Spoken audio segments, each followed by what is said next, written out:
agency, and that's a quote. Is that staffing crisis still in place? Is that still something that you deal with on a daily basis? As of today, the Secret Service has just over 8,000 employees. We continue to hire, knowing that we need to ensure that we keep pace with What would be the full complement of, And gentlemen, time's expired, but please answer the question. I'm sorry. what would be the full complement that you're looking for? You've got 8,000, and how many would be a full complement for the service? So we are still striving towards a number of 9,500 employees approximately in order to be able to meet future and emerging needs. Okay, thank you, Mr. Chairman, for your courtesy. I yield back. Chair recognizes Dr. Fox from North Carolina. Thank you, Mr. Chairman. Director Cheadle, what grade would you give the Secret Service's performance in Butler, Pennsylvania on July 13? As I've stated, ma'am, this was clearly a failure. I would grade the agents and officers who selflessly threw themselves in front of the president and neutralized the threat an A. I think that we need to examine the events that led up to and prior to that day. You stated in 2021 that the Secret Service has a zero-fail mission. It's clear that the events of July 13 show a cascade of failures that cost Corey Comparator his life, nearly cost former president his life, and injured David Dutch and James Copenhaver. When an agency fails spectacularly at its mission, those responsible must be held accountable, and the problems must be fixed so they cannot happen again. Why should the American people or the officials you're responsible for protecting have confidence in your ability to lead the Secret Service after such a spectacular failure? I appreciate the question, and I am committed to finding answers so that we can make the agency stronger after this. You said on July 15 that the buck stops with me. How are you taking accountability for the Secret Service's failures during the July 13 assassination attempt on President Trump? I have taken accountability, and I will continue to take accountability. I am responsible for leading the agency, and I am responsible for finding the answers to how this event occurred and making sure that it doesn't happen again. So I would like to explore how you got the job as director of the United States Secret Service. Is it typical for the director of the Secret Service to be recommended for the role at the behest of a president's family and senior staff, perhaps at the request of Jill Biden or Anthony Bernal? I got the job as a director of the Secret Service because I spent 27 years in an agency with a mission that I absolutely love. I started my career in Detroit. I worked my way up through investigations and protection. Was there competition for the position? You would have to ask those who were involved in the interview process. But you think you are the best person in the country to head the Secret Service? I think that I am the best person to lead the Secret Service at this time. The Secret Service receives billions in funding each year, as has been explained by my colleagues here. In fact, you've had an increase in real terms of 55%. As you're no doubt aware, staffing levels for those assigned to protect the president, former presidents, and other senior officials has decreased by about 350 between 2014 and today. Clearly, a lack of financial resources not to blame for the staffing shortage. In 2022, the Secret Service saw nearly half its workforce leave in 1 year. And during the same year, it was ranked dead last among law enforcement agencies in the best places to work in the federal government. Can you explain why your agency was so poorly rated and why so many staff left in just 1 year? So with all due respect, I dispute the statistic of half of the employees leaving in 2022. I think that has been inaccurate data that's been reported out there. But what I can tell you is, as I have returned as the director of the agency, we have had an increase in hiring and staffing and an increase in resources. And we are committed to continue to hire so that we can be staffed appropriately to meet the dynamic mission that we have. Well, You may want to dispute it, but it's out there. My given the high profile failures and rotten culture at the Secret Service during your nearly 2-year tenure, why should the American people have any confidence in your ability to lead the Secret Service to perform its zero fail mission to protect our senior leaders? The Secret Service has an incredible culture. Our men and women place service over self. They come in every day willing to risk their lives for our protective mission. And they work investigations that thwart people who would do harm to children, child exploiters. We have an incredible mission, and our culture is we will get the job done no matter what. Well, those on the front line certainly have a great culture, and they were willing to risk their lives for President Trump. But I'm not sure the leadership at the agency has this right kind of culture. I yield back, Mr. Chairman. Chair now recognizes Mr. Conley from Virginia. Thank you, Mr. Chairman. Well, I hope the American people do appreciate the incredible daily risks Secret Service agents take on our behalf. You mentioned there are 36 regular clients you've got that you protect constantly, but I was participating in the NATO summit just 2 weeks ago. We had 32 heads of government and heads of state, plus visiting heads of state and heads of government. Presumably, you provided protection for all of them. That is correct. Just saying. Help us understand, however, I will stipulate that there's an ongoing investigation. You don't want to go into too much detail on that until you've been able to ascertain all the facts and analyze what they mean. You can understand, however, the anxiety we and the American public have about how could this happen and how can we ensure it can't recur. Now, there are some things my friends on one particular side of the aisle don't really want to talk about, like AR-15s and access to them by a 20-year-old or anybody for that matter. Presumably, Director Cheadle, the ubiquity of weapons, guns in America, especially assault weapons or semi-automatic weapons, that's helped your job and the mission of your agencies, right? It's made it less complicated. Isn't that true? I'm sorry, I'm not understanding your question. Real simple. More guns, especially dangerous ones, have made your job protecting people easier. Is that not right? I think from every Director state- Cheater, this is simple English. More guns, do they make your job more complicated or less complicated in protecting these 36 clients and visiting heads of state and heads of government that come to Washington? I think the Secret Service needs to take into account I didn't ask the that. state that they're in. I'm sorry. I asked a simple question, which deserves a simple answer. The ubiquity of guns, dangerous weapons in America, like AR-15s, has that made your job, that is to say the mission of the Secret Service, easier or more difficult?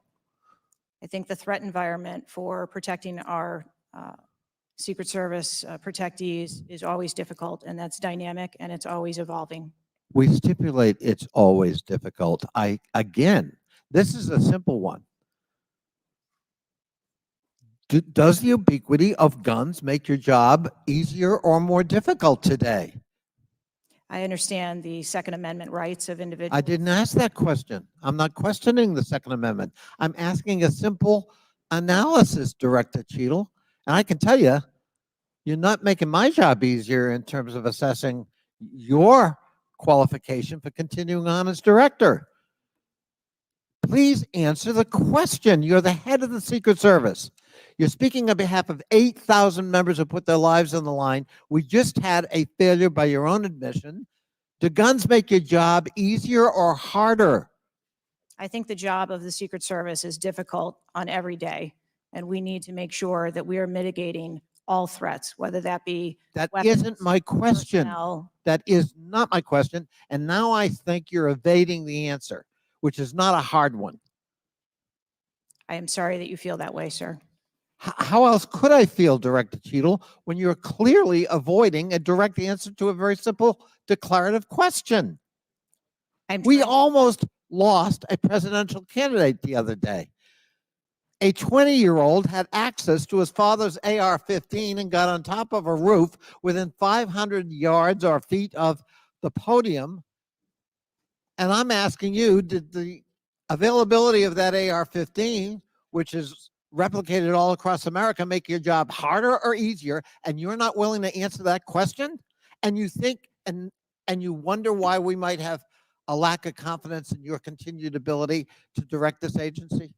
I understand your question, and that's the environment. Well, if you understand my question, why not answer it? Because it's the environment that the Secret Service works in every day. That doesn't tell me anything. That's the that's the environment we work in. I had an attack on my office a year ago. I know a little bit about violence too. He came to kill me. When he couldn't, he beat one of my staffers 8 times with a baseball bat on the head. We live with the threat of violence. But a simple answer from the director of the Secret Service would be helpful. And I'm sorry you've chosen to evade it. I yield back. Chair now recognizes Mr. Grofman from Wisconsin. Thank you. When this guy took the shots, he climbed a ladder to get on the roof, correct? I'm unable to answer details of exactly how the individual accessed the roof at this time. Do you know when if he did use the ladder, do you know when the ladder was placed there? Was the ladder there 2 days before, just the night before? Do you have any information at all as to when the ladder got there? I would like to be able to answer those questions. The FBI is still conducting an investigation. How did the rifle get to the roof? Again, sir, at this time, I'm unable to answer questions to provide Have clarity. they cleaned the roof since the assassination attempt?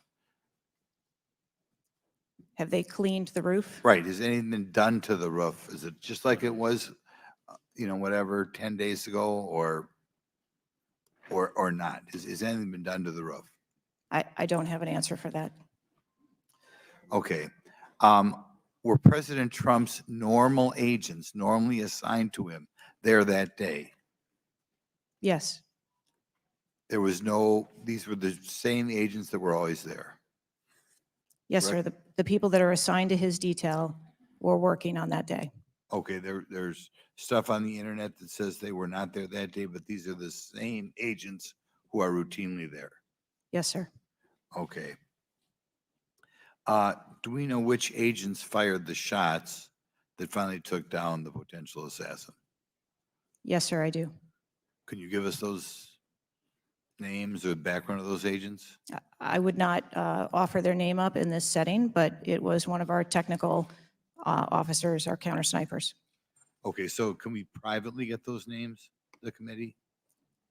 I am certain that we can make names available privately. Okay. Do we know where all the shots landed? First of all, how many shots did that potential assassin, how many shots came out of the rifle? So again, I would hesitate to offer that information as the FBI is conducting an investigation. Have we got the bullets from all the shots? Again, that would be the responsibility of the FBI to collect that evidence. Okay. Do we have the correspondence from the shooter? Has that been recovered from his phone, whatever? Again, I would have to defer you to the FBI for details on that investigation. Okay. You've spent some time trying to change the makeup of the Secret Service. Okay, you feel there are whatever, too high a percentage are men. Does this affect at all who you are hiring for the Secret Service?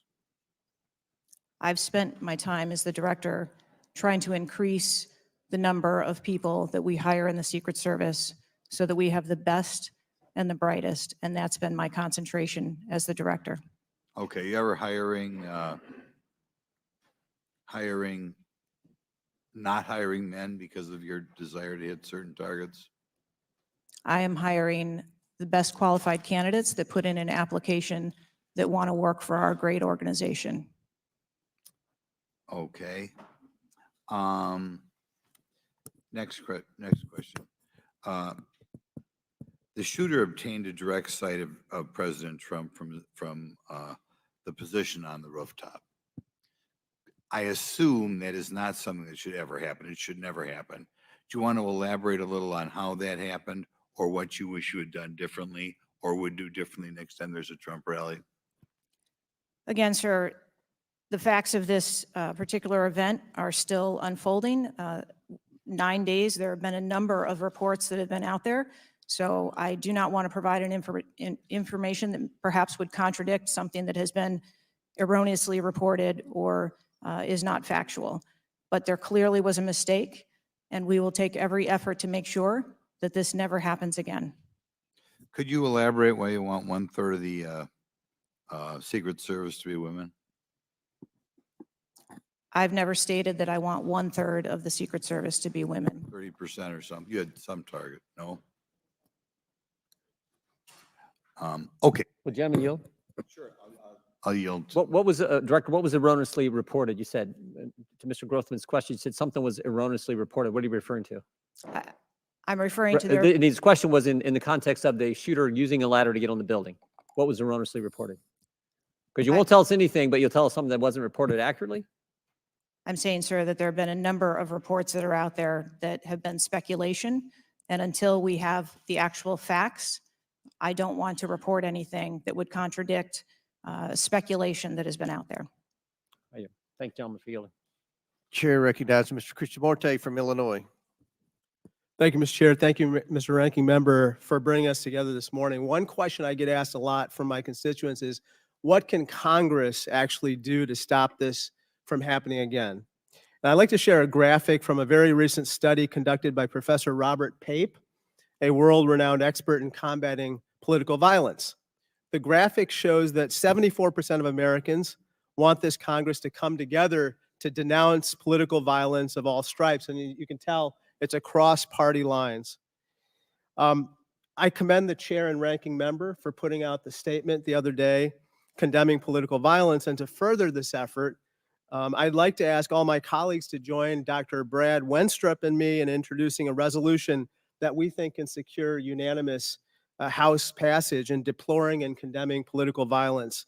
And we will be circulating that resolution shortly.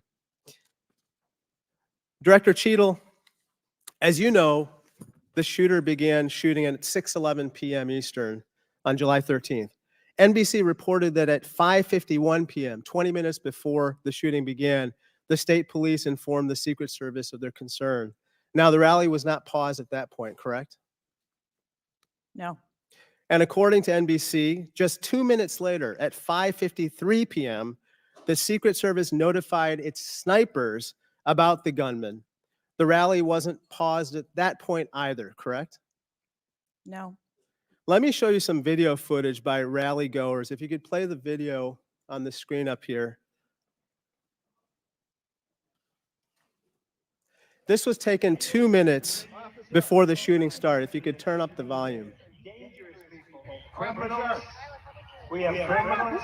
We have drug dealers. We have people that should not be here. On the roof. It's much tougher Standing than up now.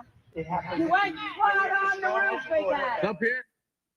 Ma'am, that doesn't look like suspicious behavior. That looks like threatening behavior to me. And the rally wasn't paused at that point either, correct?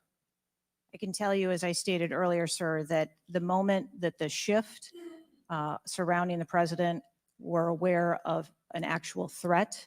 That's a threat right there. The guy's on the roof and everybody's yelling at him Yes. and directing the officer's attention to him. The rally was not paused at that point, correct? We are currently still combing through communications and when communications were passed. Well, I can point you to this communication. It's 2 minutes before the shots started ringing out. Director Cheadle, yes or no?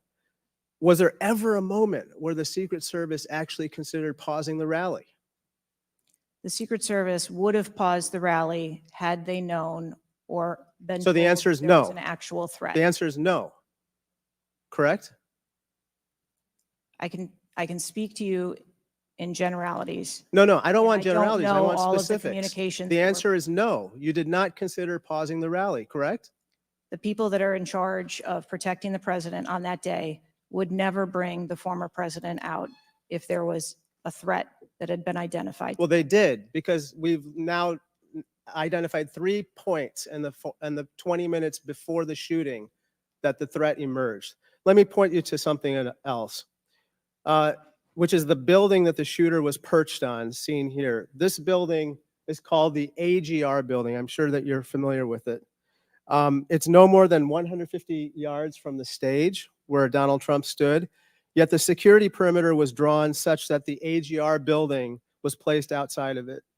Director Cheadle, according to the Washington Post, the AR-15 styled rifle used in the shooting had a range of 400 to 600 yards, and therefore the AGR building was clearly within rifle range of the stage, correct?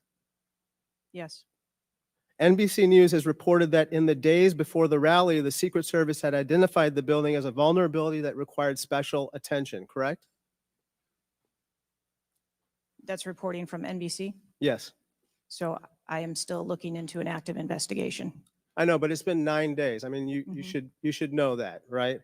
And yet, despite the fact that the AGR building was in rifle range of the stage and it was flagged as a vulnerability, this building was put outside of the Secret Service's security perimeter. And I respectfully submit the Secret Service must expand its security perimeter to account for the kinds of weapons that can be used outside the perimeter to endanger the protectees inside the perimeter, ma'am. Let me turn your attention to some conspiracy theories that have been circulating and ask you to comment on them. First, you have not found evidence that the incident was a staged shooting, right? Correct. And you haven't found evidence that this was a result of a conspiracy of high-ranking government officials, correct? Correct. And you have not found evidence that this incident was in fact directed or perpetrated by a foreign state or entity, right? And that's the last question, but I'll let the director answer that, please. Not at this time. Thank you. I yield back. Gentleman's time's expired. Chair now recognizes Mr. Cloud from Texas. Thank you. I just wanted to confirm there was only one counter sniper who took one shot. Is that We Right. had multiple counter sniper teams. yeah, Available on the that day. premises? But is only one took one shot? Is that correct, or only one? Correct. How many spent shell casings were found on the roof? Again, I would have to defer you to the FBI's criminal investigation. Okay. Word is that the car was rigged with explosives. Again, sir, I'd Sorry. have to defer you To to the the FBI. FBI's investigation. Okay. You're not curious about, you don't communicate with them? No. Okay. CNN reported that the Secret Service did not sweep the building the shooter was used to shoot President Trump and other attendees. Is that true or false? So we are conducting a mission insurance investigation and will depend on the information that we obtain from our investigations. Okay. The Secret Service knew there was a suspicious person anywhere from 8 minutes before President walked on stage to 30 to 60 minutes. We have different reports. Was President Trump or his team notified of the threat? I think there's a difference and a distinction between suspicious Suspicious person. and threat. Yeah. So we are going back and looking at communications to know when the information about a suspicious person was passed to Secret Service personnel.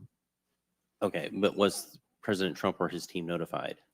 Again, we are going back and looking to make sure that we have the exact information of when those notifications were made and who those notifications were made to. Okay. I think it's troubling for a lot of us that the number one question everyone in America is wondering is why was the roof left open? And after 9 days, we should at least maybe have a little bit of that information. And when you come to this committee hearing and you don't have anything to say about that, it's very, very troubling. Did you review the security plan for this event? I personally do not review security plans for events that take place across the country. Any of them? We have a number of events that Who's take the place. top level official who reviews the security plans? There's a number of people that review security plans. Who's as they ultimately unfold. responsible for signing off on a security plan? It's a conjunction of personnel. There are people on the ground, there are supervisors on the detail, there are people at headquarters. So there's not one person who says, okay, this is good. It's copacetic. We're going for it. I think much in the way that we build our security plans, where they are No doubt multi-layered. there's teams working different aspects of it, but ultimately, isn't there an individual who signs off on the plan? Much like how we design our security plans, they're multi-layered. There are multiple layers. So there's of no people. accountability. There is is- accountability, sir. There's, this is whether it's the FBI or Fauci or anything, it's time after time after time, these multiple layers of accountability turn into layers of plausible deniability, and agency after agency after agency. That's got to be fixed, because you keep coming here and expecting, yes, you're saying I'm responsible, but, and you're accountable for it, but then there's nothing. What do you mean by that? I mean, you're saying you're going to keep your job, right? I assure you, sir, that if we determine through the course of our investigation that someone or people need to be held accountable, we will do so. What level of, if President Biden, God forbid, had been shot and killed, would you think that was worthy of resignation? I would do the same thing that I'm doing here, where I would want to make sure that we are conducting an investigation, that there is continuity in that investigation, and that we could find the You do not answers to think what the happened. assassination of somebody under your detail is worthy of resignation? I think that this event was tragic and deserves answers. The thing that you've said so far is that you want to make sure that this never happens again. The thing is, everyone in America knows that's not the job description that you're tasked with. The job description you're tasked with is to make sure it never happens, period. One of your goals in the strategic plan is to champion diversity, equity, inclusion, and accessibility. You've accomplished the accessibility part. What standards, do you keep the same standards for all applicants and all, or does every Secret Service agent meet the same qualifications, or do you have different standards for different people? Yes, sir. Everyone who moves through the application process has to meet the same standards to become a special agent. Okay. The trouble I think we're having with right now, so far, you gave a lame excuse for sloped roof. You said that local law enforcement's job was to cover up the building before backtracking on that. We were told that President Trump's team did not ask for security before you backtracked on that. You haven't provided the audio recording that this committee, the chairman, requested that was due Thursday. You didn't give us an advanced copy of your opening statement, but yet there was reporting on it somewhere else. There seems to be more information from YouTube videos than you're able to provide for us, and it begs the question to anyone, you're in charge of the investigation of your own failure. So how is anybody in America supposed to be able to trust the results of that investigation as being anything transparent and genuine? That's the last question, but please feel free to answer the question, Director. Sir, I've been a Secret Service agent for nearly 30 years. I have led with integrity, and I follow our core values of duty, justice, honor, loyalty, and courage. And I am doing that in this case, and I assure this committee that I will provide answers when we have a full and complete report, in addition to cooperating with all of the other investigations that are ongoing. Chair now recognizes Mr. Khanna from California. Thank you, Mr. Chair. I want to thank the chair and the ranking member for convening this hearing on a bipartisan basis. I join them in condemning the horrific assassination attempt on the former president. I am relieved for the sake of the country that he wasn't seriously hurt and that he survived, and my thoughts with him and his family during such a traumatic event. I also want to express condolences to Corey Comprator's family and recognize his heroism in saving his daughter's lives, and to the victims of that awful event. Now, Director Cato, would you agree that this is the most serious security lapse since President Reagan was shot in 1981 of the Secret Service? Yes, sir, I would. And, do you know what Stuart Knight did when he was in charge at the time of the Secret Service? Do you know what he did afterwards? He remained on duty. He resigned. He resigned. And Stuart Knight was not a Democratic appointee or a Republican appointee. Look, I'm not questioning your judgment. I just don't think this is partisan. If you have an assassination attempt on a president, a former president, or a candidate, you need to resign. That's what Stuart Knight did. He was a Republican appointee, and he took responsibility. And I think you need to reflect. This is not a question of you. It's a question of the American people. You cannot go leading a Secret Service agency when there is an assassination attempt on a presidential candidate. I would say that about anyone who is running. And so I guess my question to you is, what's the difference between your position and what Stuart Knight did?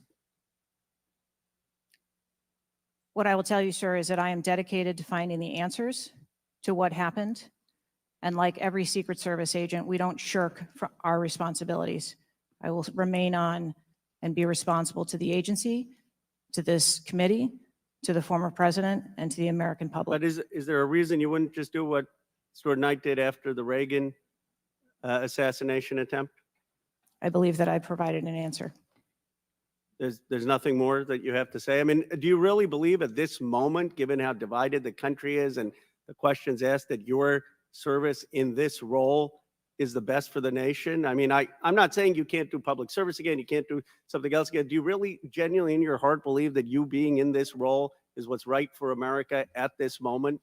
I mean, do you think there are people who are Trump supporters who have confidence in you? The one thing that we've got to have agencies in this country that are transcend politics, that have the confidence of independents, Democrats, Republicans, progressives, conservatives. Do you really believe that the majority of this country has confidence in you right now?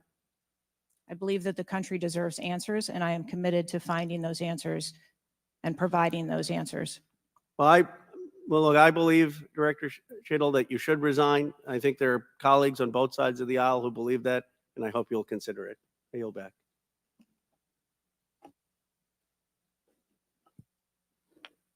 Chair now recognizes Mr. Palmer from Alabama for 5 minutes. Director Cheadle, did local law enforcement ESU teams have compromise authority to engage a perceived threat? Yes, Why do you think they didn't use it? I believe that they follow the same use of force that our You agency. don't, when you have compromise authority, you don't have to get permission if you perceive a threat. And there were not just the ESU units, but there were local law enforcement that had line of sight on the shooter before the shots were taken. So one of my questions is there was supposed to be a briefing with the Secret Service sniper units, your counter assault team members, with the contract team, with the local ESU teams. That didn't take place. Why was that? So I have been told that there has been a briefing. There was a briefing that took place. I've been told that there wasn't one. And again, we are still looking into the facts of the investigation. So So let that me we ask can- you this. When were you informed that there was a credible threat against President Trump, former President Trump? When did you learn of that? Sir, the former president has a number of threats. I didn't ask you that. There was a credible threat from Iran. When were you informed of that? Answer the question. We have been monitoring the threats. You For the knew former before, president. you knew before the rally, okay? Right? The site security plan is generally drafted by the site supervisor and the site agent, probably out of the Pittsburgh district office. Did they take into account the credible threat against President Trump? Our personnel take into account the threats that are Then out why there. would they leave a building? And I will correct the distance that's been quoted. It was about 140 yards with clear line of sight to the president. Why was that building not occupied on the roof? I mean, you could have put Barney Fife on the roof and kept somebody from getting up there. So why wasn't that done? The plan that was developed that day encompassed a number ma'am. of security mitigations. The issue is the site supervisor, the site agent, and the special agent in charge, who I think signed off on the plan, did not include that in the inner perimeter. and they didn't have a plan to secure the building. As I understand it, the Butler County ESU unit was situated on the second floor of a building next to that, but they didn't have a clear line of sight of the roof. The angle was too severe. The photograph that was taken of the young man, of the shooter, when he had the rangefinder, was taken at 5:15. It wasn't until 5:38 that that photograph was transmitted to the Secret Service sniper units. I don't understand the lack of interoperability here in the communication process. I don't understand why people didn't perceive that as a credible threat. The video that Mr. Christian Morphy had shown there was clearly a credible threat. So how is it that all of these mistakes could be made? How many explosive devices were found on or near the site? Again, I would have to defer you to the FBI. Madam, I believe Details they of were that. in his car, and there, I think there might have been one near a main gas line. It wasn't just the fact that he had a rifle. It was the fact that he had the ability to inflict enormous harm, enormous numbers of casualties had those devices exploded. I want to know also, when your agents conduct a site review, are they fully informed of all of the threats that are being made against the principle that they're protecting? What I can tell you is that when our agents go out to conduct an advance, their whole goal is to ensure I the safety understand and what their goal security. is. The failure to secure that building not only put the former president's life in danger, it put the lives of individuals in the crowd in danger as well. I mean, the Reagan shooting, there were other people shot at that time as well. And the Secret Service members' lives were in danger. So I don't understand how you can continue to stay in the position you're in when this was a failure of historic magnitude. 43 years without anything like this happening. And you failed in this case in a spectacular way. Mr. Chairman, I yield back. Gentleman yields back. Chair recognizes Mr. Mfume from Maryland. Thank you, Mr. Chair. I want to commend you and the ranking member on your joint statement and for holding this hearing that we might all at least attempt to try to get some answers. Some of us, Ms. Cheadle, grew up in an era not too unlike what we see today in terms of political violence. And some of us remember the November 22nd, 1963 assassination of President Kennedy. Some of us, like myself, remember 2 days later when Jack Ruby on live TV shot and killed Lee Harvey Oswald. We've seen over and over and over since that time these kind of attempts, whether it was the assassination of Martin Luther King or Bobby Kennedy, or the attempted attack on George Wallace in Laurel, Maryland, the shooting in 1981 of Ronald Reagan, our friend and colleague Steve Scalise shooting here in DC, and the unfortunate attack on Paul Pelosi, and now this matter regarding former President Trump. Let me try, if I might, to take another walk at this. People just assume that whoever is in charge takes full responsibility when there's never been, at least on this magnitude and scale, this sort of failure. So when members ask you, are you going to resign, and you say you have no intention to, they are perplexed, like many people who watch what's going on. And there's some things I just don't understand. Why was the building, the ARG building, placed outside of the perimeter when clearly it was close enough for someone to launch an attack? So again, sir, we are looking into all of the details of how the advance was comprised, but I can tell you that there was overwatch on that building provided that day. By a drone? I'm not going to get into the specifics of technology or assets that were used in this Well, forum. I think it's fair to say the overwatch failed because the shooter got up on the roof and stayed there for a while, and people had pointed him out. So do you think that your overwatch was a failure in that case? I think that we need to know the full details to understand how this occurred. And why was the rooftop left naked to begin with? Can you tell us that, considering it was within the line of sight and so very close? Again, I can't speak to the specifics of this particular event site, but what I can tell you is that when the Secret Service develops an advanced plan, they take into account a number of factors when they're building their advance. If there are buildings or areas of concern, and Overwatch is one of those mitigations that they want to put in place, then they will cover off areas of responsibility. I understand that, but the shooter came to the attention of your agency 52 minutes before the former president got to the stage. Did anybody get assigned to watch or cover that individual who had already been seen with a advanced finder on him and other suspicious matters? Was anybody assigned to track him? So what I'd like to clarify is that a suspicious individual I got that part. was It's not a brought threat. to the I know, attention I know. of our personnel. And again, having a rangefinder at an outdoor event. Well, let me ask you this. When the suspicious person was brought to the attention of the Secret Service, was anybody in the detail ordered to follow and stay with that suspicious person just because they might become a threat?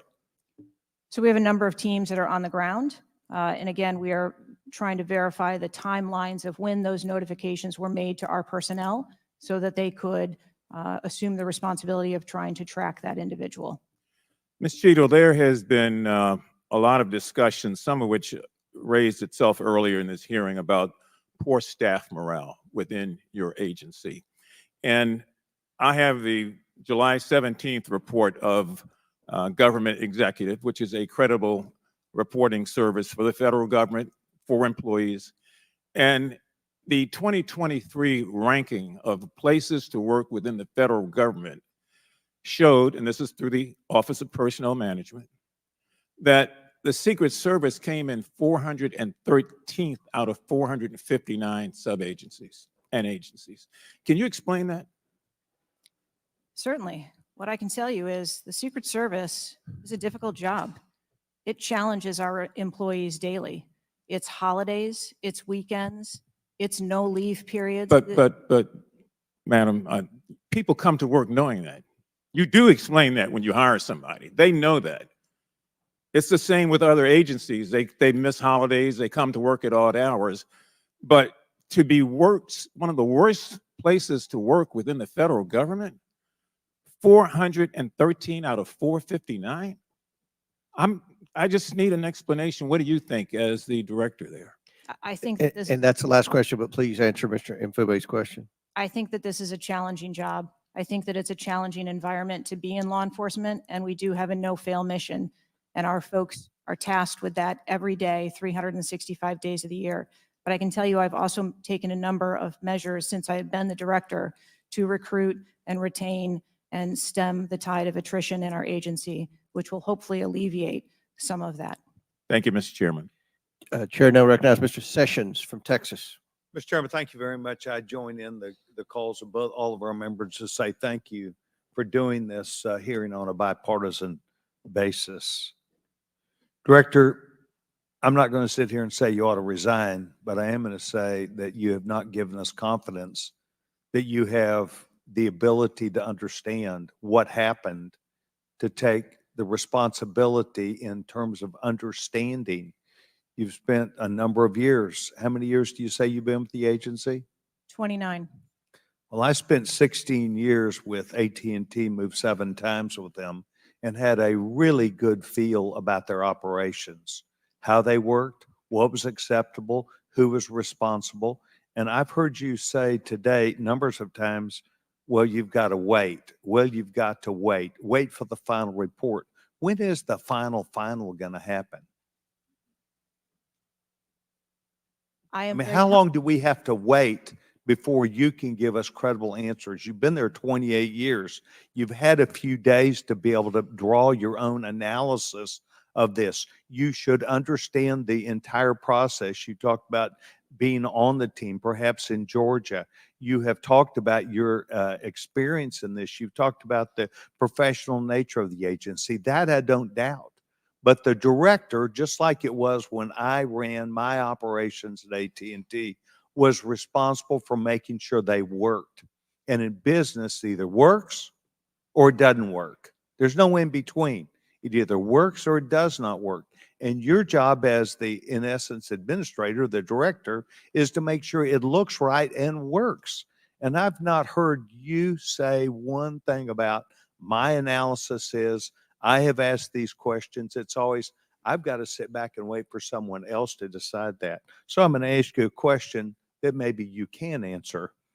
Have any employees been disciplined for their role in Butler, PA incident? No, sir, not at this time. I am asking those questions. I So assure no you. employee has been disciplined and no employee has been placed in any position that would place their job in jeopardy nor their standing in the agency. We are still in the process of That's interviewing not what I people. asked. You're the person that runs the place. You're the person that knows right from wrong, good from bad. You've had a number of days and now you come before this committee knowing you're going to be before us and you've got to slough it off to someone else. Do you see where there was something that went wrong as a professional at an agency with 28 years, or do you have to count on someone else to give you the final report? I see that something went wrong, and I've acknowledged that something went Then wrong. what went wrong? I Was need the to- special agent in charge not doing their job? Was the shooter was the shooter given extra time? Was the sniper doing their job? I mean, these are things that people who've been around for 28 years can analyze quickly. I watched it live on TV and then within minutes saw a number of facts and factors that would have and should have been known by people who were there. You've got 28 years. You're showing up here telling us and the American public, well, I've got to wait for the final answer. What is your evaluation? I'm asking those same questions. Well, no, you're before the And I assure- committee. Tell us what went wrong. A special agent in charge, the person who was there. Tell us and don't try and play a shell game with us. Do you have the ability to effectively, as the director of this agency, to understand what went wrong and at least tell us, I do or don't know what I'm doing? And we come away with, and I'm not asking for you to resign. I'm asking for you, if you've got this experience, then you should be able to say to us, we know what we did wrong. It was a failure in our system, and we're immediately making these corrections. That's why you're having a difficult time with this group of members of Congress, because we saw it too. We've seen the things, but you are the 28-year expert. You are the person that, and only you, that can make the changes. And I hear you say, well, I've got to wait for a final report before I, at 28 years experience. That is why we think what you're doing, the answers you're giving us are not correct, and you are not using your professional expertise. Mr. Chairman, I will allow her to respond. I am asking those same questions, sir, and I assure you, when I have a full and complete report of exactly what happened, there will be accountability, and we will make changes. Before I recognize the question, just out of curiosity, Director, it's been 9 days. Every American wants these questions answered. Do you have a ballpark estimate of what Mr. Sessions asked you would be able to answer So I can tell you, time-wise? I can tell you on our mission assurance, internal investigation, we are targeting to have that completed within 60 days. There's also an external investigation that is going to be taking place. There are a number of Office of Inspector General investigations as well, and we are working in concert. And then, of course, there's the Department of Justice, FBI criminal investigation. Chair recognizes Ms. Ocasio-Cortez from New York. Thank you, Mr. Chairman. Director Cheadle, respectfully, what you had just laid out about 60 days. We are currently in the midst of an especially concentrated presidential campaign in the moment. That is also paired with, of course, elections happening across the country that are happening in about 100 days. So the notion of a report coming out in 60 days when the threat environment is so high in the United States, irrespective of party, is not acceptable. And I think it's very important to understand that. This is not theater. This is not about jockeying. This is about the safety of some of the most highly targeted and valued targets internationally and domestically in the United States of America. So the idea that a report will be finalized in 60 days, let alone prior to any actionable decisions that would be made, is simply not acceptable. It has been 10 days since an assassination attempt on a former president of the United States, regardless of party. There need to be answers. Again, this party, this committee, this is not a moment of theater. We have to make policy decisions, and we have to make them now. We do. And that may be and that may require legislation. That may require policy that we must pass in the immediate term. And without that, we are flying blind. So the lack of answers and the lack of report is just simply not something that we can accept here.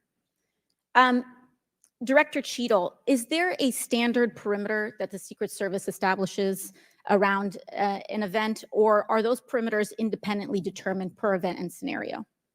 There is no standard. Every event and every venue is different and treated as such. So each event has a different perimeter that is established depending on the logistics of that event. Now, you established earlier that the building upon which the shooter operated from was outside of that established perimeter, correct, for the Butler, Pennsylvania event? It was outside of our secure perimeter, yes. Now, that building was, I believe, 500. How far away was that building from the president? It was approximately 200 yards. 200 yards. Now, the individual used an AR-15 in order to act out his assassination attempt. An AR-15 has a range of about 400 to 600 yards. My question is, why does the Secret Service perimeter, why is the Secret Service protective perimeter shorter than one of the most popular semi-automatic weapons in the United States? There are a number of weapons out there with a number of ranges. Again, an advance was completed. The determination of the perimeter, I'm not going to speak to specifics, but there are a number of factors that are taken into account when we determine our perimeter. Some of it has to do with terrain, some of it has to do with buildings, some of it has to do with assets and resources that are available. And so what I'm hearing is that a perimeter was not established outdoors in an outdoor venue that would prevent an AR-15, which is one of the most common weapons used in mass shootings, from being able to be within the range of Secret Service protection. A perimeter was established, and even though there were buildings that were outside of that perimeter, it wasn't just that building. There were a number of buildings in the area, and there was overwatch that was created to help mitigate some of those buildings. Respectfully, Dr. Cheadle, as well, as a person who has experienced an enormous amount of threat incidents, including incidents that have never been reported publicly, there is a common pattern that happens here, whether it's Secret Service, FBI, Capitol Police, local departments. After a critical security failure, we often hear there will be an independent investigation. That independent investigation gets set up. Usually the expectation is between 2 to 3 months after the incident, and then nothing really occurs from there. The report is usually not satisfactory to the questions that are usually being raised here. And most importantly, corrective action is rarely taken. If I were to state anything that I think is profoundly important, is that we need to have answers to the public. Ideally, I would encourage you and the agency to be more forthright with the members that still have yet to have their questioning, because the public deserves to have full confidence and the stakes are too high. The violence that could break out in this political moment, regardless of party, in the event of someone getting hurt, constitutes a national security threat to the entire country. Thank you, and I yield back. Could I go back to something you Yes, said? please, feel free, Director. Ma'am, if I could just speak to something you said at the outset when you started your questioning. I want to assure you and everyone on this committee that I'm not waiting for a report to take action. We have been conducting analysis all along, and we have been adding additional features to our security details since this incident occurred. And I'd hope you can highlight and illuminate what some of those are in the event of other members questioning as well. Very good. Chair recognizes the gentleman from Arizona, Mr. Biggs. Thank you, Mr. Chairman. I request unanimous consent for that photo to go into the official record. Without objection to ordered. Thank you, Director. Your agency has a no-fail mission, and on Saturday, July 13th, your agency spectacularly failed. The failure resulted in the death of Corey Comprador and serious injury to two other rally attendees, David Dutch and James Copenhaver, besides the injuries to President Trump. It is unfathomable that a 20-year-old on the radar of Secret Service and local law enforcement before President Trump went on stage was able to climb onto the roof of a building with a rifle and fire off multiple rounds before he was neutralized. Was Mr. Crooks acting alone? Again, I would have to refer you to the FBI's investigation. Was he just a lone gunman? I would have to refer you to the FBI's investigation for motive. What did the Technical Services Division determine was going to be the event perimeter? Those are questions that we are asking, and we are I mean, you're sitting here today. Come on, Director. Everybody said this. You knew you were going to be asked that question because it's been asked multiple times. So this is an easy one. What did they determine was going to be the event perimeter? So you should know that. I mean, this is not, gee, I got to wait till someone else tells me. What was it? Again, I don't want to speak to specifics of the event. Okay, that this took place. this is a specific. I understand. This is a specific that you ought to know. As someone who said the buck stops with me, I'm going to stay in my job. I'm going to give the answers to the American people, and I know what happened. Except for you're not going to tell us, and you're not going to tell the American people. And you yourself said in an interview that foments this notion of conspiracy theories. Guess what? When you sit here and repeatedly tell people, hey, I have to wait, as it frustrated everybody on this committee, guess what? It undermines your credibility and whether you're really going to get to it. So I'm going to ask you again, what did the Technical Service Division determine was going to be the event perimeter? We are still gathering reports. We are interviewing individuals. You know what it is, though. No, you're just not going to tell us, right? When I have those details, I will most certainly share those. Was the gun already on the roof, or did the shooter carry the gun up with him? I do not have that information at this time. Well, when was the last sweep of that roof done prior to the rally? I do not have that information at this time. So how many holds? I mean, so most of us here have been in events, and Secret Service has been there. There's been security, and I can't tell you how many times we've said there's going to be a security hold right here. So we're going to wait, and we wait to 1 or 2 or 3 minutes, and yet we're hearing from you apparently that there were no holds in place. So ever instituted here with President Trump's going on stage, and you said. And this is, I think, connected with this. You said they hadn't adjudicated the shooter to be a threat. He was adjudicated to be a suspicious person, even though we've got some dynamic video that Mr. Krishnamurthy put on the video for us. So I guess my question for you is, and I think you answered this, I just want to see if you're consistent with what you said about an hour and a half ago. What do you do if a suspicious person is identified by the agency? So at a number of our events, it is not unusual. I know it's not unusual. What do you do? Those individuals that are identified as suspicious, we will send teams out Was a team sent out here then? There were teams that were sent to identify and interview that individual. They were sent to interview the individual who's scampered up in camo on top of a roof within 130 yards of his target. And did your team get there? When did your team get there to conduct that interview? I don't have the details on the timeline. It is my So, understanding. so if you did send, if they did send a team and they're going to interview him, and you described that earlier as an investigation, why didn't they put a security hold on President Trump going on stage at that rally? At a number of our protective sites, there are suspicious individuals that are identified all the time.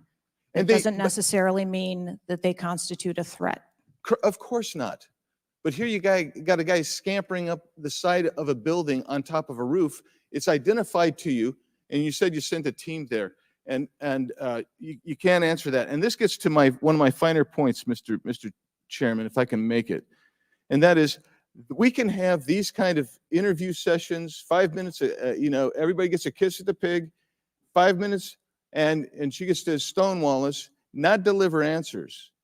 So we say, okay, we're going to put together a congressional committee, a blue ribbon committee. Same crap will happen. I am calling, and I'll support that, but I will tell you this, I am calling on the speaker to give us and put together a truly independent commission of qualified former Secret Service agents, presidential and VIP protective services people who can actually conduct this kind of investigation and give us real answers, because I don't think you're going to give us those answers. You should have come today ready to give us answers. I call upon you to resign today. And I also would say I've got a bunch of UC requests, if I can go ahead, Mr. Chairman. Proceed with the request.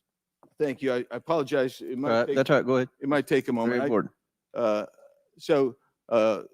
Anthony Guglielmi, the Secret Service spokesman, one from him. Without objection, so ordered. Article, U.S. Secret Service says it previously denied Trump requests for additional resources, New York Times reports. Without objection, so ordered. Secret Service says it denied earlier Trump requests for more federal resources. Without objection, so ordered. Secret Service acknowledges denying some past requests by Trump's campaign for tighter security. Without objection, so ordered. Preliminary findings by Senator Ron Johnson and his committee.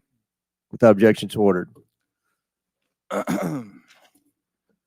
Articles entitled, Notice Anything Different About Trump's Secret Service detailed. Next, former Biden official corrects herself after saying Dems must turn their fire on Donald Trump to beat him. Secret Service director says buck stops with her, but she will not resign. Disney Star Wars Mark Hamill cracks joke about Trump's ear bandage following assassination attempt. Biden, I haven't engaged in inciting rhetoric. Trump has. I'm just talking about threat to democracy. Piece called Who is Secret Service Chief Kimberly Cheadle? Charlemagne the God says Trump solely responsible for violent rhetoric that led to attempt on his life. Video actress Amanda Seales pushes conspiracy theory Donald Trump assassination trip was staged. Report, Secret Service identified rooftop as a potential vulnerability days before the rally. Watch, BlackRock removes ad showing former President Donald Trump's would-be assassin. Why does the Biden administration have 100% confidence Secret Service after assassination attempt? Secret Service director, we didn't put snipers on the roof because it was kind of sloped. Here's what Thomas Matthew Crooks did in the days leading up to Trump assassination attempt. Secret Service director under scrutiny for diversity initiatives after Trump assassination attempt. The official story on Trump's shooting makes no sense at all. Andrew McCabe says Trump assassination. Mr. Chairman, point of order. I'm happy to assent to all of them. I just so as to facilitate. You don't want me our to read? proceedings. Is it too tedious? Well, we're not even really hearing them anyway. So if we could, Is it? it's up to you, Mr. Chairman. You would like me to slow? I'll slow it down. I was probably going too fast. Secret Service's explanations for security failures ahead of Trump assassination attempt are not adding up. U.S. reportedly received intel of Iranian plot to assassinate President Trump. What WTH? Secret Service now saying that they didn't put any agents on the roof because slight slope was too dangerous.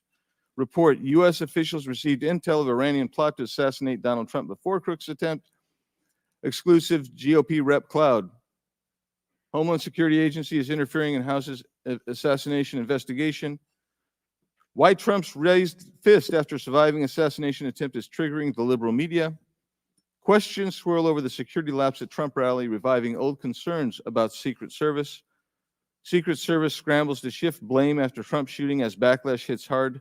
Nobody contacted me. Must see 6-camera split screen of assassination attempt captures everything shooter was in open 2+ minutes. Murillo, 5 reasons you should be angry.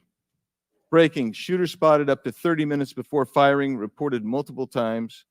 Pictures taken, no one stopped him. Cheadle calls the 30 minutes between noticing and neutralizing shooter a very short period of time. Secret Service director says buck stops with me on Trump assassination attempt, but won't resign. Mr. Biggs, we'll stop right there. We can retake them on the next one. I know there are more, but Okay. without objection, we'll enter into the record all of those, and we'll take up the others after the next speaker. Chair now recognizes Ms. Brown from Ohio for 5 minutes. Thank you, Mr. Chairman. I first want to highlight certain comments from Ranking Member Raskin, my colleagues on both sides of the aisle, President Biden and Vice President Harris, and that is political violence is completely unacceptable in this country, full stop. It is an assault on our democracy itself, and I am devastated by this attack on a candidate for the president, for the office of the highest office in the land, and continue to pray for the victims of this shooting and their families. As someone who has known gun violence firsthand, no one should have to experience the pain of losing a loved one to weapons of war. It is deeply unfortunate political violence has become far too common. Whether it is the deadly attack on the Capitol on January 6th, the assault on Speaker Pelosi's husband, or the threats of violence against election workers, we all must work to condemn political violence and tone down the rhetoric. So, Director Cheadle, on behalf of the hardworking men and women of the Secret Service, can you give us some perspective as into what goes into securing an event like the rally? Like, how much time do you have to prepare? Thank you for the question. Generally, when we receive notification that there's going to be an event taking place at a venue, the advance team assignments are made, and there is a 5-day process to conduct walkthroughs, coordinate with staff, local staff, and whether it be campaign staff or the protectees staff, and then with local law enforcement on where the perimeter is going to be, the size and the scope of the event, how many attendees there are going to be, if it's an indoor rally, outdoor rally, what sort of assets are available locally, what sort of assets the Secret Service can bring to bear, and what the scope of the event that the staff is trying to accomplish. So to that point, how many agents were recommended or requested as opposed to how many were assigned? So I'm not going to get into specifics of how many were assigned, but those numbers that were requested were provided.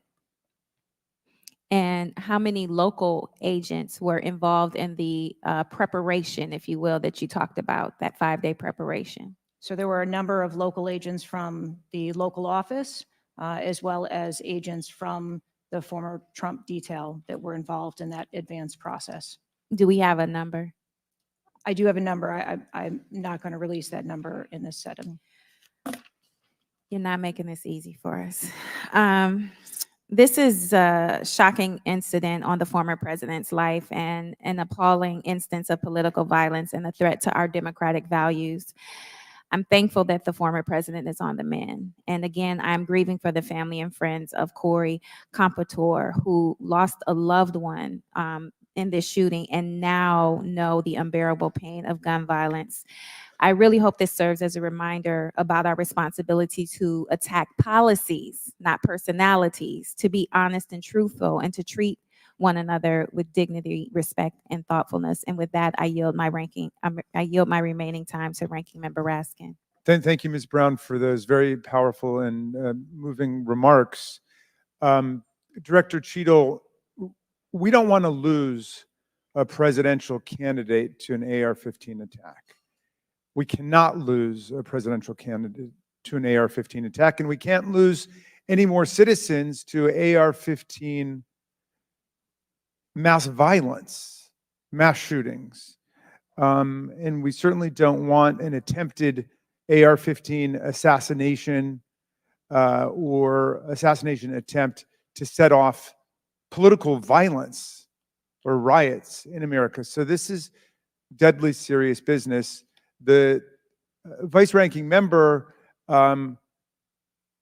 pointed out that a report in 60 days won't do it for us because we have a responsibility. Members of Congress have a responsibility to take action now if there's anything we can do to prevent this. So my question for you is, what is informing your operational decisions right now that you've invoked without a report? Can you tell us what are the preliminary judgments, or if you don't want to foreshadow the report, fine. What are your personal professional judgments informing the operational decisions you're making right now?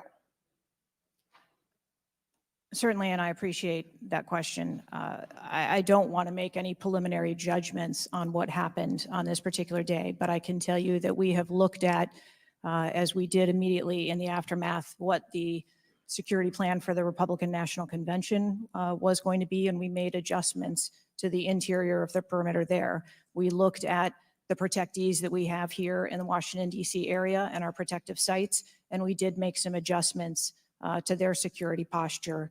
And as we continue to move through the next several weeks, even yesterday with the announcement of the president no longer running, we have made adjustments to the vice president's detail.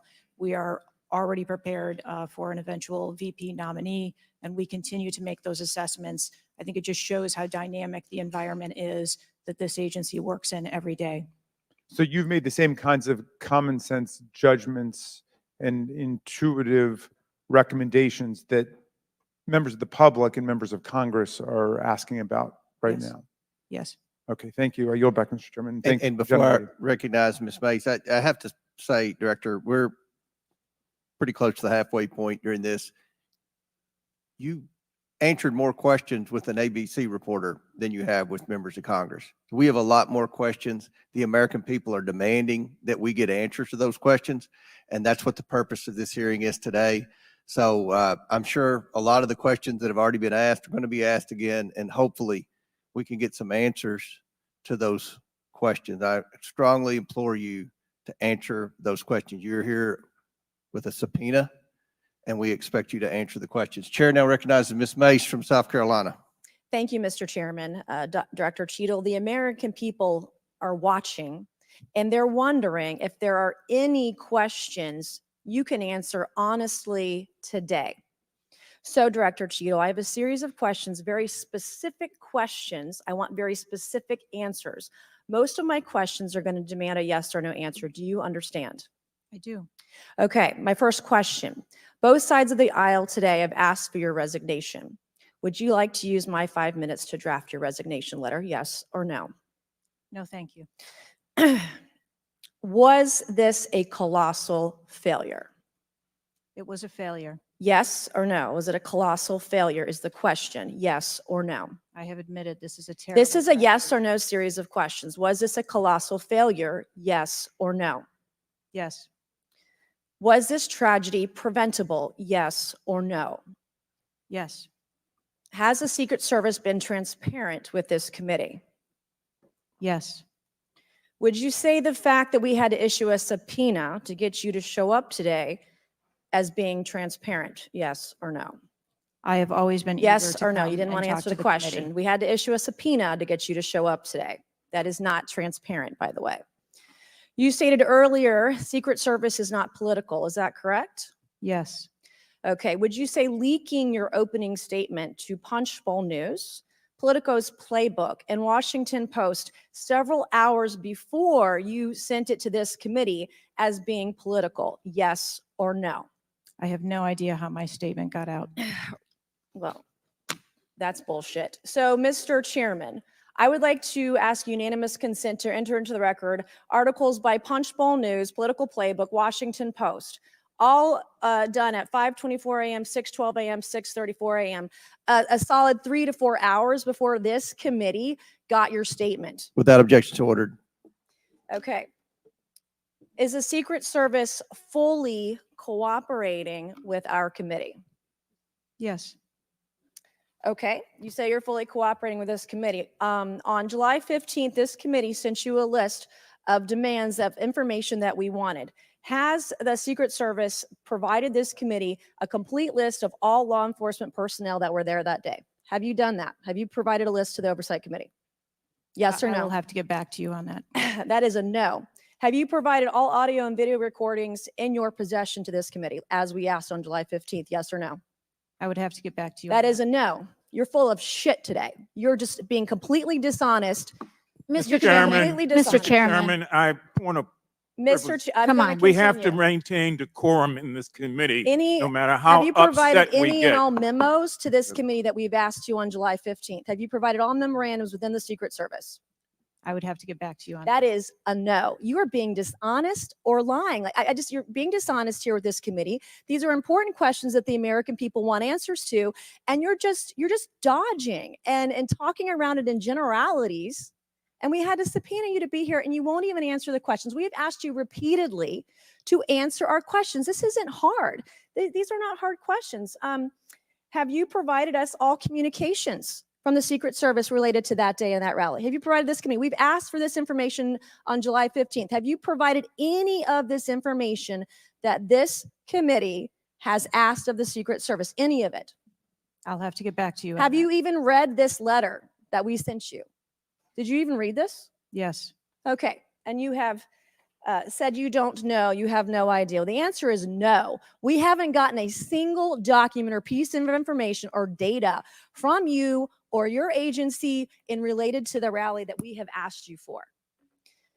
So was this attempted assassination of Donald Trump a failure of training or execution or both? I think that those are answers that we need to Training, examine. execution, or both? Which one? I think those are answers. All we right. need How to many determine. Secret Service personnel have lost their jobs due to this colossal failure? At this time, none. How many Secret Service personnel have been required to take a refresher course on how not to let people shoot Donald Trump? Our personnel are currently operational. We are examining the facts of this investigation, and we will make the changes necessary. What time did law enforcement become aware that there was an individual on the roof with a clear line of sight to President Trump? I am still verifying timelines. Of course, 9 days in, you have no answers. How many minutes went by between the time law enforcement saw and took photos of crooks and the shooting? How many minutes? I am still verifying timelines. 57 minutes.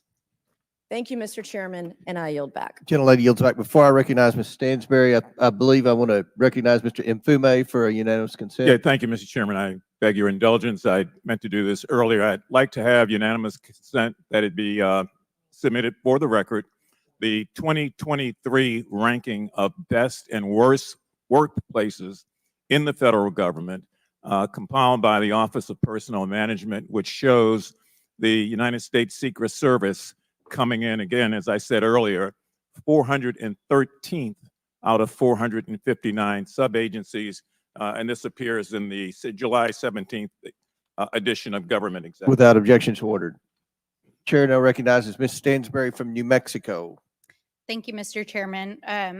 You know, I want to start by just saying that part of why you have bipartisan agreement here on the dais about the severity and importance of this hearing is because this is not just a single shooting. This is about national security and the security of our democracy. It's not just one operational failure. This is about our public officials safe. And what does that signal to our country and to the world about American security and the ability of our officials to do their job safely?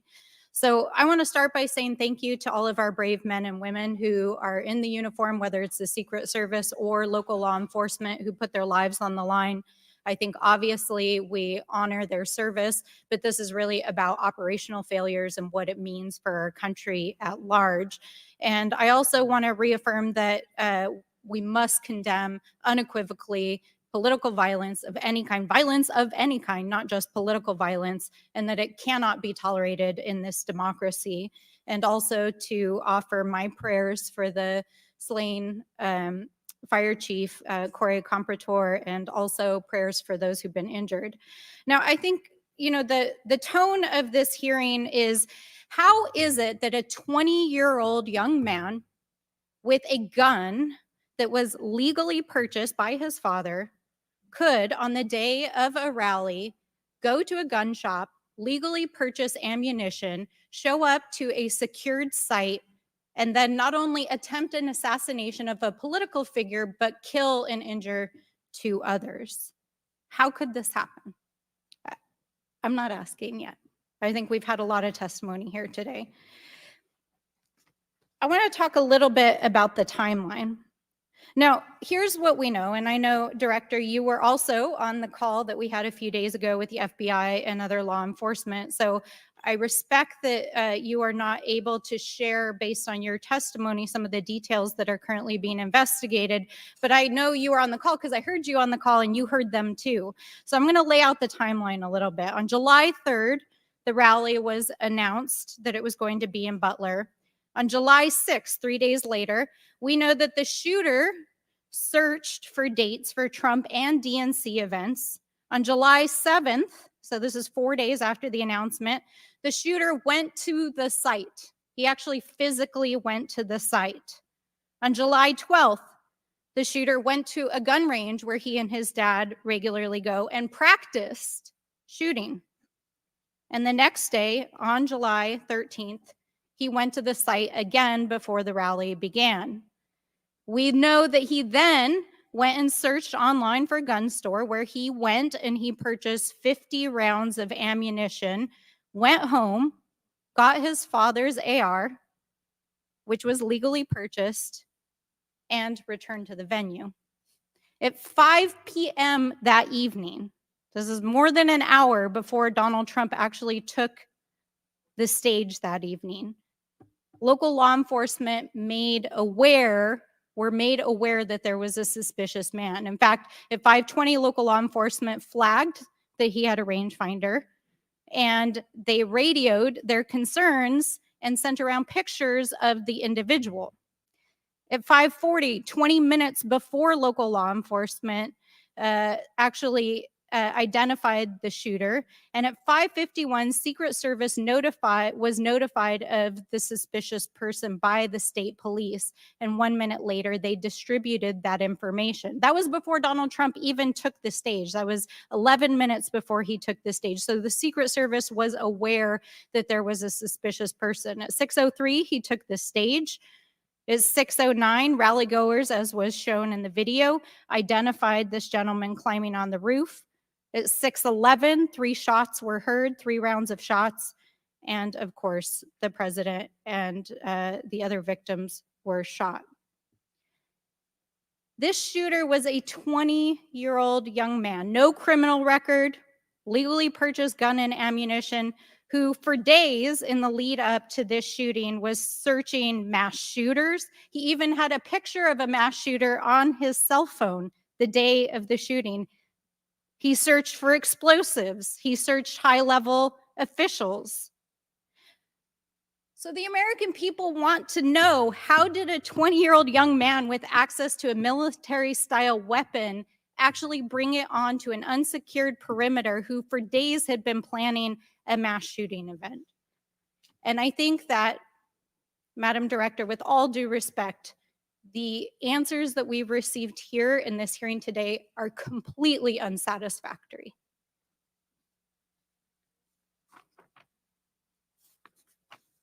How could this happen?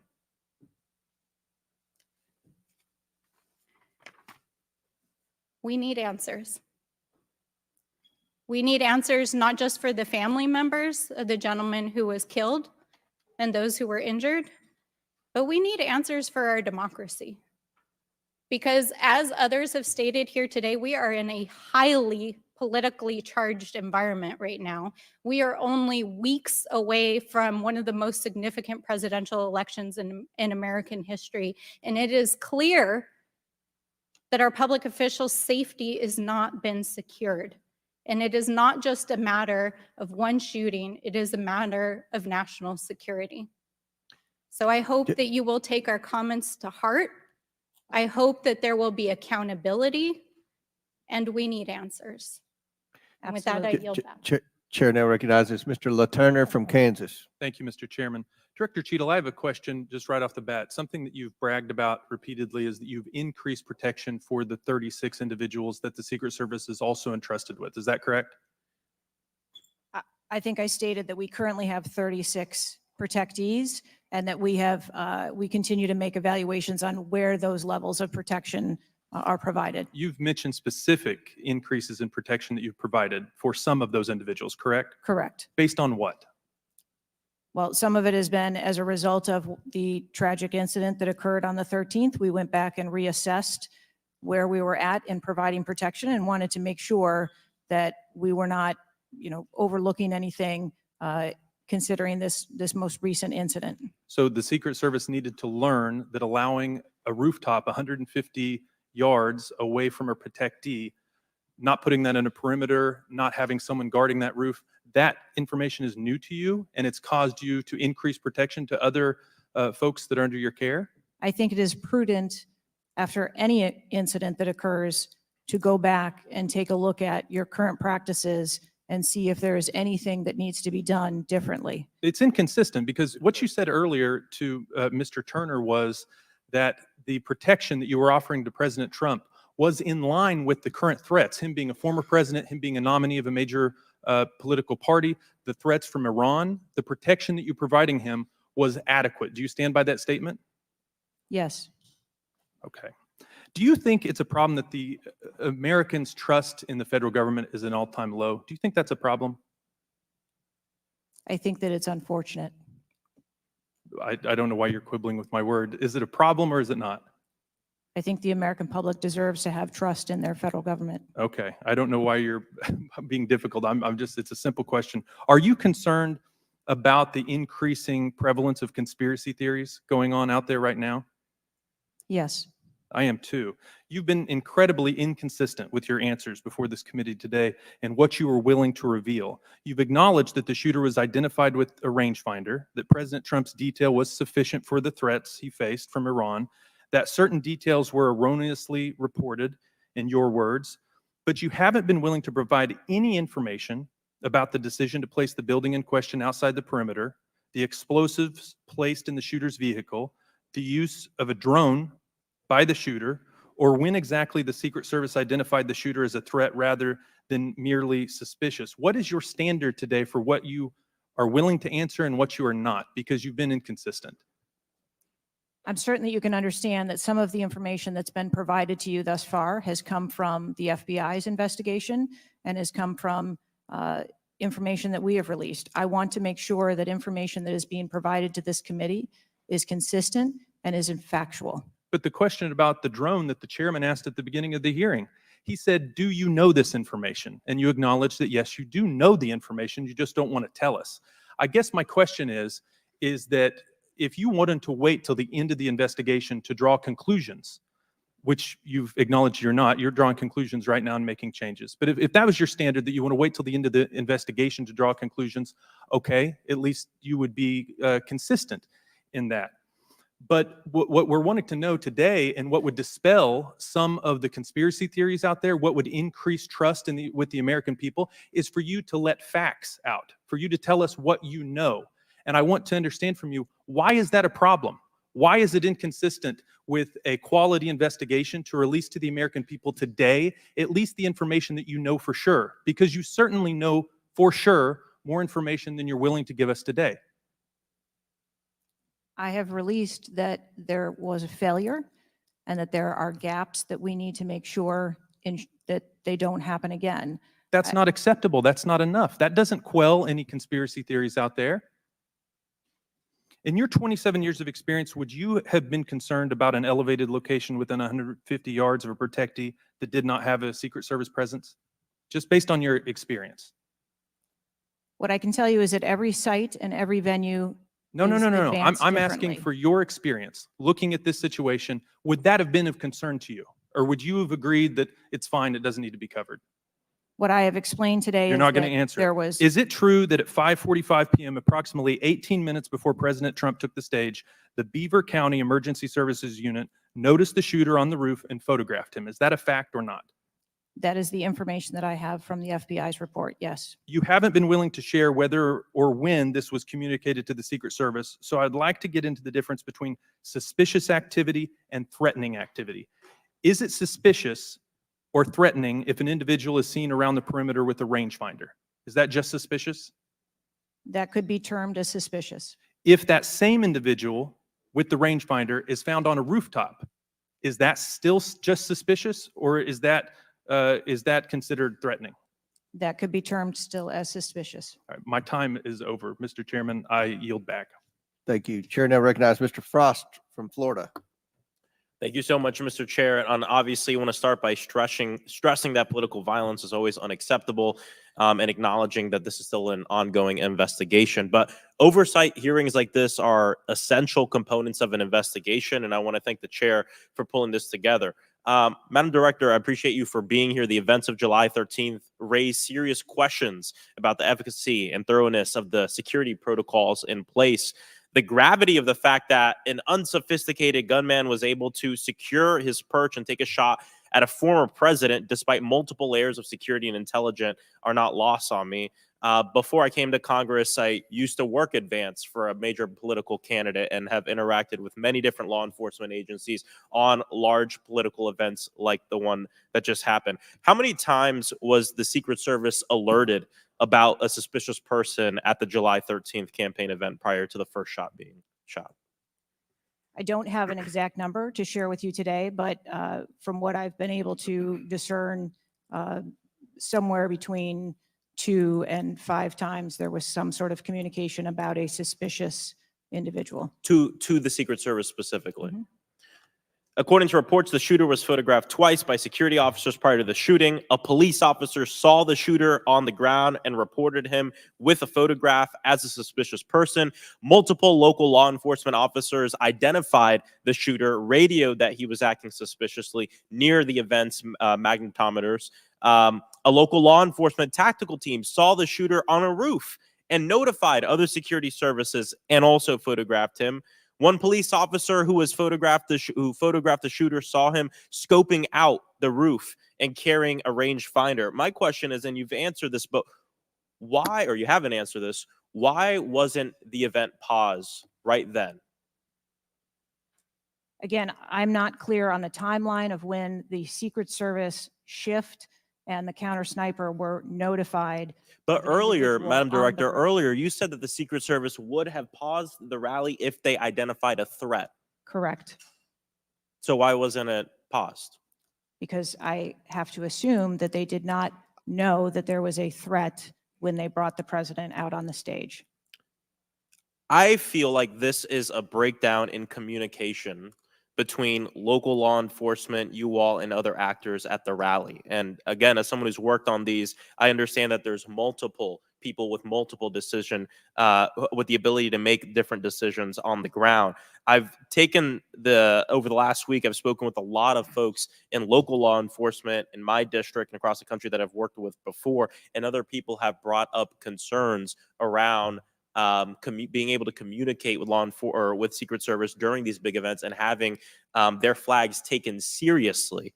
I do believe that if Secret Service believed that there was a legitimate threat, that they would have paused the rally. My concern is before that something was flagged and it wasn't taken as seriously as it should have been taken.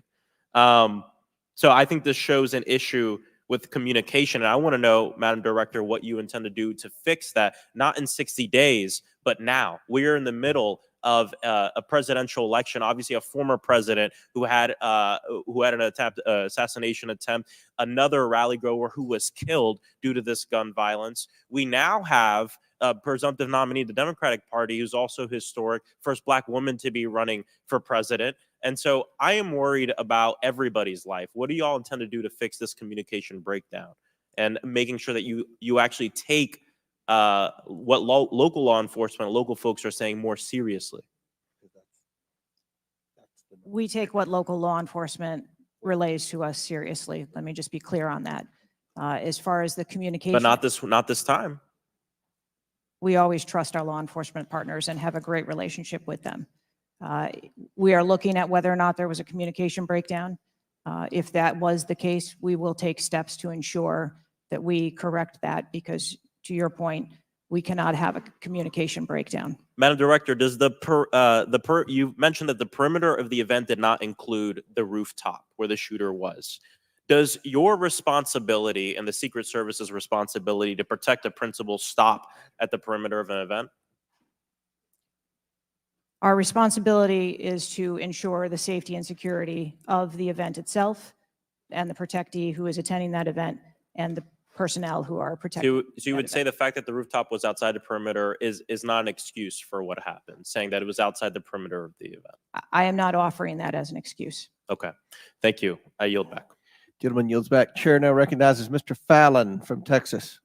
How did a 20-year-old loner with a week's notice pick the absolute best location to assassinate President Trump when the entire Secret Service missed it?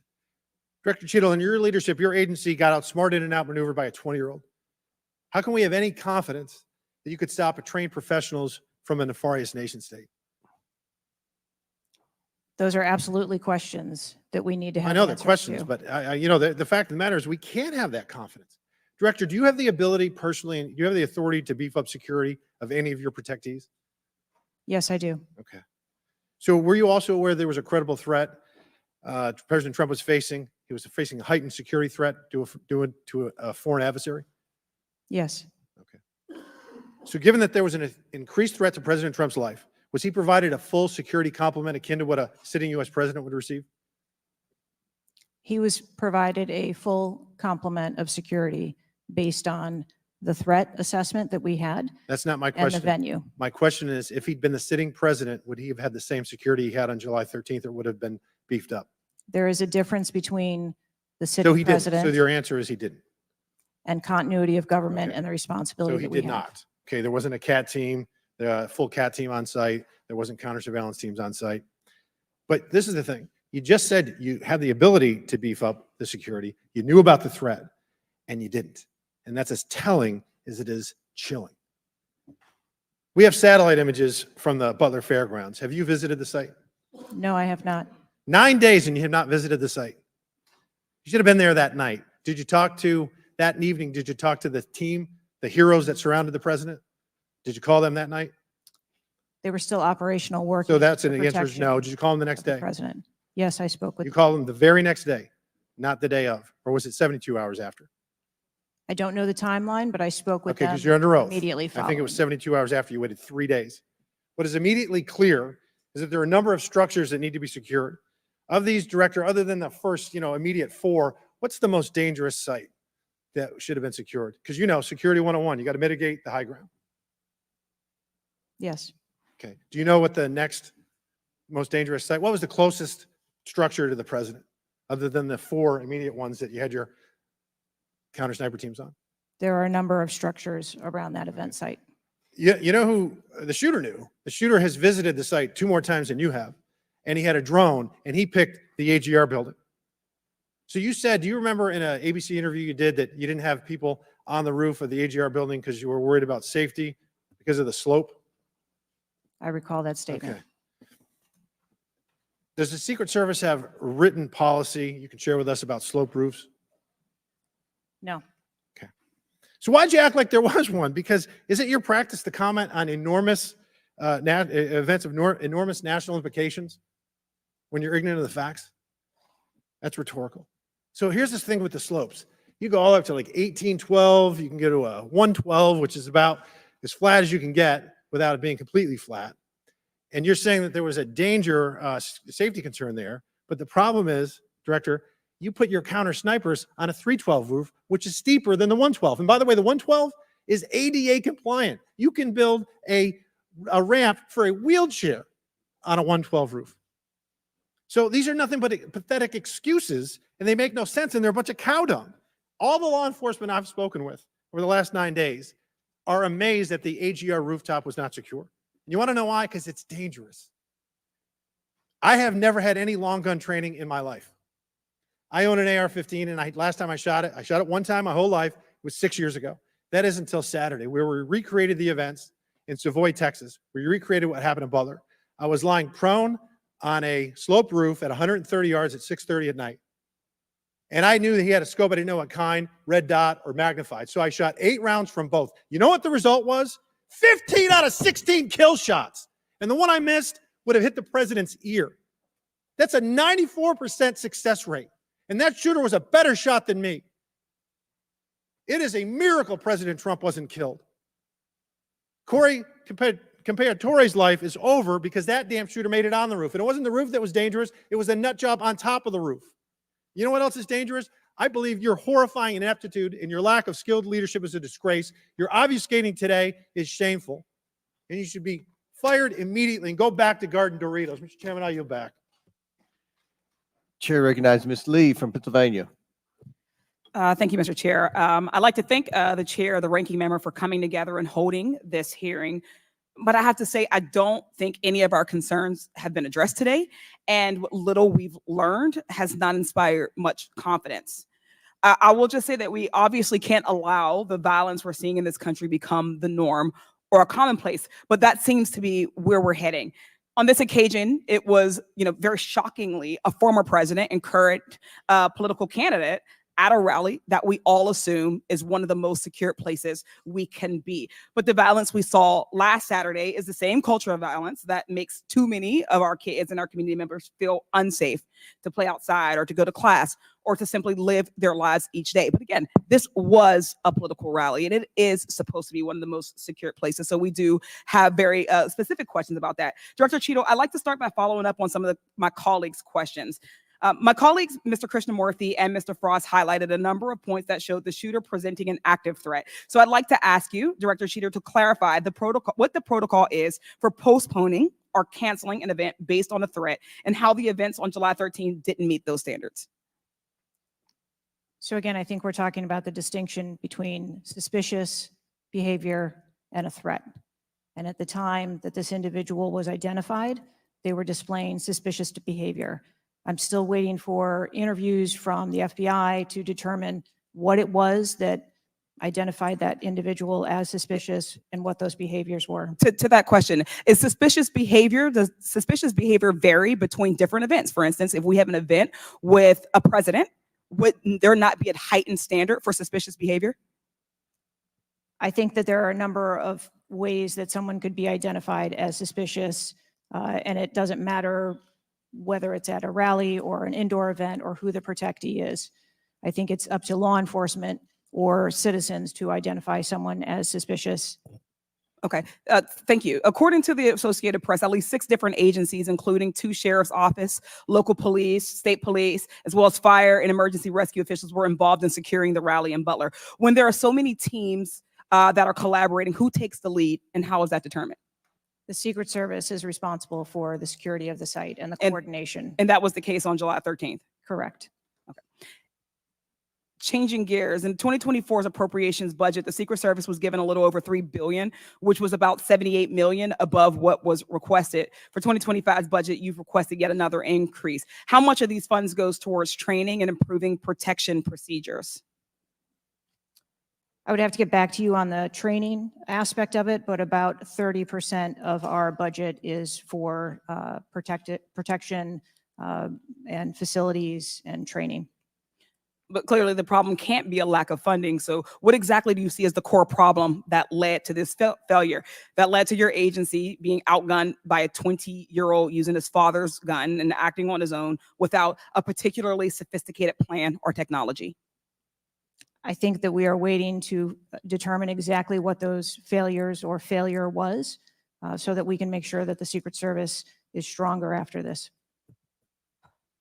So we've heard a lot today that you can't answer because it's an ongoing investigation, that you're still figuring out the details and that you won't answer basic questions. You've said 60 days for the investigation, but I simply don't think that's acceptable. Do you really plan to keep avoiding questions and the American people's questions, ours and the American people's questions, for the next 60 days? I'm not avoiding questions. I want to make sure that I am providing factual and accurate information. Certainly, but is there no in between, right? Between what is obviously a fact and what you can surmise from the details that you already have? I assure you, when I have a full and complete report of what took place on that day, I will certainly come back and make that available. Certainly. Studies indicate that the United States is experiencing increasing levels of political violence and tension. Does the Secret Service see increasing political violence as a threat to its work? And if so, how is the Secret Service adapting its strategies and protocols to account for increasing political violence? We are constantly evaluating the threats that we receive and monitoring that, and we make adjustments on a daily basis to our protectees based on what those threats are and what actions we need to take. Yes or no? Do you believe that stricter controls on the availability of assault weapons would make it easier for the Secret Service to fulfill its missions of protecting public officials? I think the Secret Service is tasked with providing a safe environment, which is why we put into place a number of mitigation factors. Certainly, but do assault weapons make it easier or harder for you to do your job? I think that any weapon makes it difficult for us to do our job.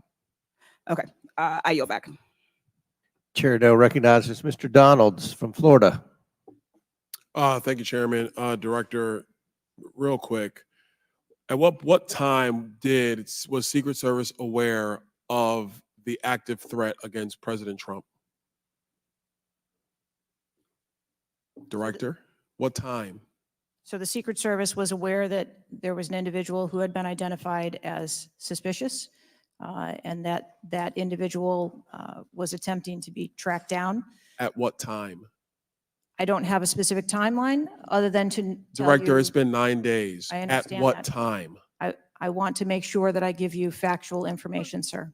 Director, have you talked to the agents on the ground that day?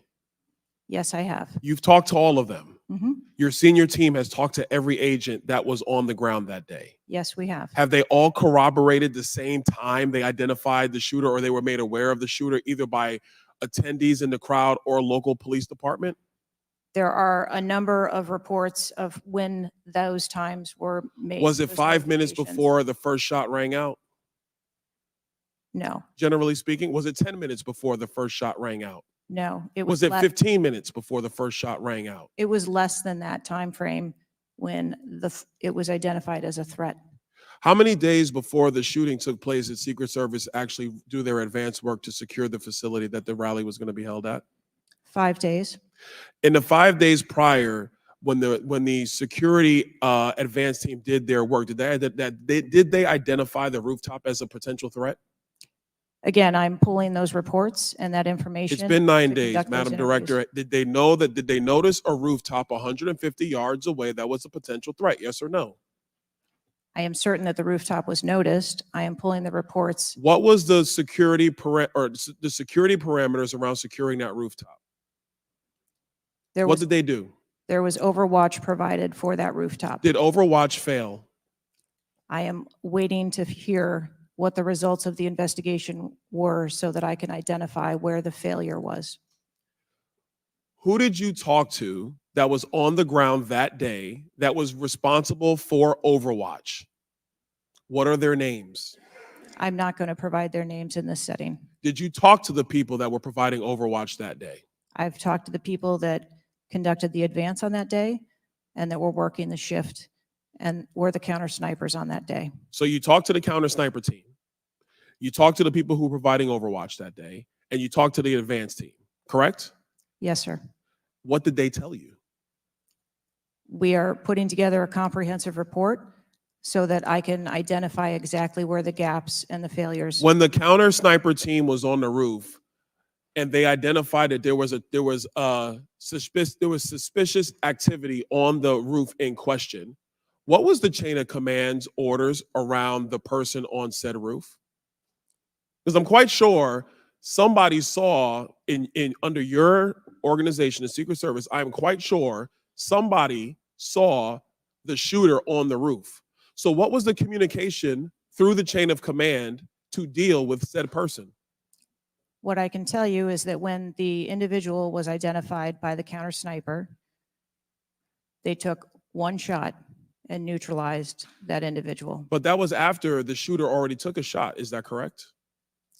That is correct. So what you're saying now is that the Secret Service did not see the shooter on the roof until after the shooter took a shot? I do not have all of those details at this time. If you don't have those details after 9 days, Director, then what you're telling me is that you guys didn't see it. Is that correct? I am telling you, I don't have all the details of the sequence at this time. Director, it's been 9 days. Either you have the information or you do not. Is that correct? We are still in the process of conducting interviews and an investigation. Some of my colleagues have texted me over the last couple days, bipartisan, about whether you should lose your job. And I've been quiet on that question because I wanted to see what you were going to do today. In my opinion, you do need to be fired immediately. And it is because this is gross incompetence. And the fact that it's been 9 days, and these are simple questions to answer. I'm quite sure if I asked any one of my kids if they got in trouble and I told them to give me the details, I would get more answers from them than I'm getting from you right now. And that's what's frustrating on a bipartisan basis, on a nonpartisan basis. This is a joke. And Director, you're in charge. And that's why you need to go. Mr. Chairman, I yield back. Chair now recognize Mr. Goldman from New York. Thank you, Mr. Chairman. Director, I want to follow up and just understand a little bit why there is so much information about this out in the public, including some from you and your communications team, and yet you're here pursuant to a subpoena under oath in front of Congress, and you're unable or unwilling to answer some of those same questions. Can you just explain why you are answering so many fewer questions here than you have to the media? I'm answering the questions that I'm able to answer based on the fact that there are multiple ongoing investigations. But you have answered some of these questions previously, correct? To the public, to the media. Which questions? Well, did you have an interview with ABC News? Yes, I did. Okay. And did you explain the interaction between local law enforcement and the Secret Service, and that local law enforcement was responsible for securing the perimeter of the building where the shooter was? I said that the Secret Service is responsible for designing and implementing and executing the security plan, and that we rely on the assistance of our local law enforcement partners to assist us with that plan. Let me ask you something. Were you given any instructions about what you can and cannot answer here today? My ability to answer questions is solely reflective of the fact that there are multiple ongoing investigations, and I want to make sure that I provide accurate information that doesn't conflict with any of those investigations that are going on. So is it your view that you can't talk about anything that happened that day until those investigations are completed? My view is that I want to make sure that this committee and the American public gets correct and actual information. And so is it your view that that can only happen after the completion of the investigation? It is my view that when the investigations are complete, that we will be able to share that information. And how about before that? If I have factual information that I can share before that, I absolutely will. I'm guessing you have factual information as to when the suspicious photograph of the suspicious person was relayed to the Secret Service. There's a timestamp on that text message or whatever it was, correct? Sir, I'm sure you can understand that when you're dealing with text messages, emails, and other communications, the timelines don't always match up. Not really if they're timestamped, but let me move on. Because you have acknowledged that this was a major security failure. Is that right? Yes. Do you acknowledge that it was a major security failure not to secure the rooftop of the building that the shooter shot from? I believe at this time that the rooftop was provided Overwatch. I acknowledge that we are unaware at this time how the individual was able to access the roof. Overwatch meaning from other counter sniper, other higher points? Correct. And so was it a failure then that when that shooter was on the rooftop, that Overwatch did not identify him before he fired his shots? I don't have the timeline of how the individual accessed the roof, where they accessed the roof, or how long they were on the roof. Let me ask a couple things quickly. You have testified here about all the resources that the Secret Service needed to deploy to protect the NATO summit and all of the leaders here. Is that right? Yes.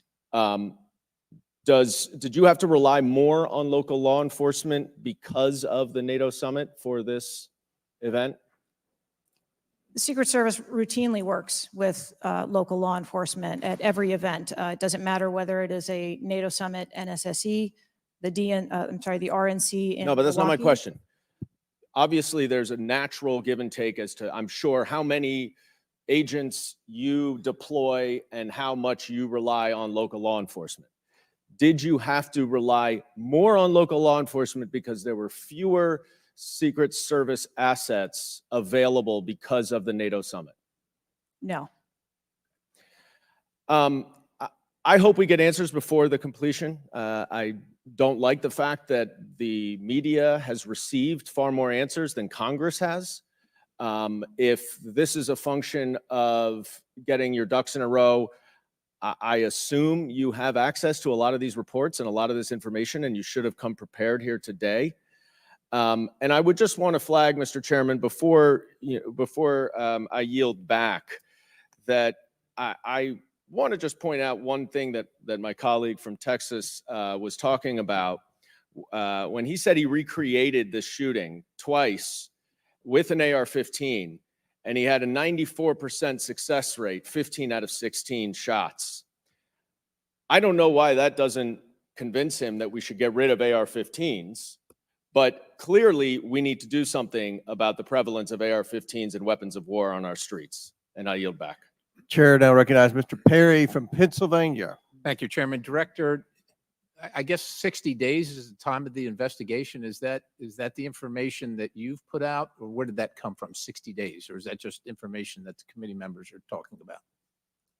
I stated that earlier today. I've asked Okay, my 60 team- days. So are you receiving regular updates? You're in charge of the Secret Service. This is about your organization, what happened 9 days ago. Are you receiving regular updates from the FBI on their investigation? Yes, I am. So you know some things are true, some things are probably not true. We want to talk to you about the things that we're hearing about and find out if they're true. You've been in contact with the FBI, then you're getting updates on a daily basis, right? Yes. Based on what you said.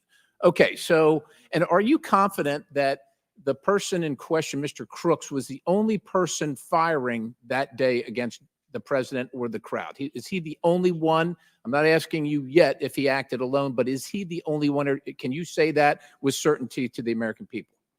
That is the information I have at this time, yes. Okay, does it appear he acted alone? That's the information we have at this time. Okay, now let's talk about the fact that he was noticed as a person of interest, of concern, suspicion, as you say. Your PI team, how do they stay in? There's a sea of people. How does the PI team get to that individual that's in question in the sea of people? How's that individual tracked? Our protective intelligence teams that work at our sites are paired up with a local police counterpart. And so they work in conjunction together. So they just follow them around, or let me ask you this. Looking at the site, you have multiple perimeters, right? You have the secure perimeter, the inside perimeter, you have multiple perimeters. Was the AGR so-called building the highest location affecting the site of the rally? Was it the highest location? I believe the highest location at the site was where our counter snipers were. What about the water tower positioned. adjacent? What about how high is the water tower? I don't have the height on the water tower. Okay, seems like water towers are pretty high, at least in the photo. It looks like it might be, there might actually be a building right behind the AGR building that is even higher than the building that Crooks fired from. You're familiar with cover, concealment, and defilade, right? You're familiar with those terms? Yes. So how would your sniper team or your PI team track the individual and give vectors to Secret Service on the PI team to get to that individual to question him? And how would you cover the defilade, the cover and concealment of low areas that you can't see from where your sniper team immediately adjacent to the president were sighted? How would you do that if you're not up on the high ground? So when our counter sniper teams go out and conduct an advance, they have a methodology and provide a grid system that our response teams are able to vector in if they see something that is troubling. So when Mr. Jordan asked about the assets that were requested, let me just ask you about assets requested.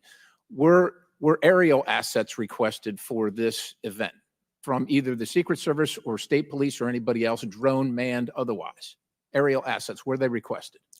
I can't speak to what the local Just asking police if they were may have requested.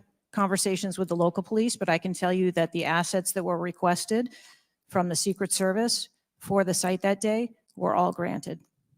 But were aerial assets required? I didn't ask if you used them or what you used. Were they requested? Overwatch was requested and that was Aerial. provided. Is that aerial? Because Overwatch could mean on the water tower or not on the water tower. Can you be specific, ma'am? I'm running out of daylight here. I understand. If you're asking me about specifics, whether or not there was. Is it not clear what I'm asking you? Were aerial assets requested by the president, by Secret Service, by anybody? Were they requested? The Secret Service, we felt that we had a good plan in place. Okay, fair enough. How about K9 assets with bomb sniffing or explosive sniffing capabilities? Requested. Didn't say they were present. Were they requested? Those requests were fulfilled. They were requested and fulfilled. Mhm. So was the Crooks vehicle inside any of your perimeters? No, it was not. It was not. How did you? So it was not within so what, was there a device located on Mr. Crook's body to detonate the vehicle? That is the information that I have. So what would be the point of detonating the vehicle if it was not inside the perimeter? I have no idea what Mr. Crook's motivation was. Ma'am, the fact that you haven't, I'll close with this, Mr. Chairman, haven't even visited the site. I understand there are other things going on, but the culture of your organization, the culture that doesn't, do you know how tall the president is? How tall is the president? President Trump, how tall is he? I don't, he's over 6 feet tall. I don't. have Okay, the so exact- do you assign agents based on their ability to cover physically and carry, if necessary, the president of the United States when you assign them to this mission? Is that a parameter that is considered? I assign agents to work our protectees that are capable and have been trained by the Secret Service. I understand they're trained, but if you're not tall enough, it has nothing to do with, we're not mad at you, but if somebody's 7 feet tall and you're 5 feet tall, there's going to be a delta there that is problematic in protecting the protectee. And I'm asking, is that a consideration when these agents, not saying you, but when they're assigned to the protectee? The agents that are assigned to our protectees are perfectly capable. Okay, ma'am. So of the providing culture is what I'm protection. concerned about, because the primary objective here seems to be something other than securing the site, securing the principal, and securing the people at the site. And that's the concern based on the answers that you've given today so far. Without a yield, Mr. Chairman. Chair now recognizes Mr. Moskowitz from Florida. Thank you, Mr. Chairman. Thank you for this hearing. I want to thank the subpoena that you sent. I want to thank Ranking Member Raskin and your work, the letter you sent to the committee. And I also support the creation of a commission to get to the bottom of what happened. Director, I just want to give you an honest assessment of how this is going for you today. Did you happen to catch the hearing many months ago in education where there were a bunch of university presidents and Elise Stefanik asked a very easy question and couldn't get an answer? Did you see that hearing? No, I don't think I did. Okay, well, let me tell you, it didn't go well. And the short end of that story was those university professors all resigned. They're gone. That's how this is going for you. This is where this is headed. Okay? This is, I don't know who prepared you for this. I don't know how many times you've testified in front of Congress. But a president was almost assassinated live on television, not just for Americans, but for the world to see.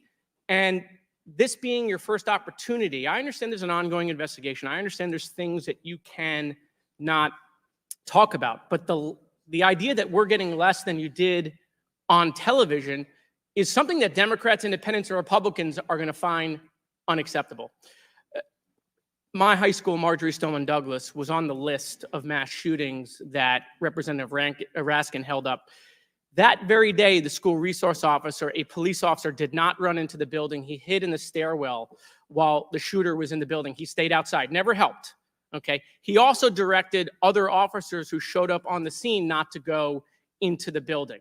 When it was determined that the failures in response and training, and that the sheriff fired nobody in his agency, Governor DeSantis then removed that sheriff. I supported the removal. So here's my question. You said there's going to be accountability. I understand you don't want to give us names. When you say that, are you telling the committee that once it's concluded, you're prepared to fire the people on the ground who made poor decisions that day? I'm prepared to take the actions necessary. No, that's nonsense. Okay. Accountability. The failure was human. That doesn't mean they're bad people. It means they failed that day, and a former president was almost assassinated. Okay. Are you prepared to fire the human failure on the ground? Yes or no? When you have the names of where those failures were, they're people. It's not like a piece of technology failed. It was people who failed that day. Are you prepared to fire them? I don't have an answer as to whether. Well, then how can there be accountability if you're not prepared to fire someone? And the reason why your name is going to be the person who's held accountable, the reason why members in this committee are calling for resignation, and I join in that, or for the president to fire you, is because you're saying there's going to be accountability, but you can't commit that people are going to get fired. Let me ask this question a different way. If Trump had been assassinated that day, if the gunman had succeeded, okay, would you have come and tendered your resignation?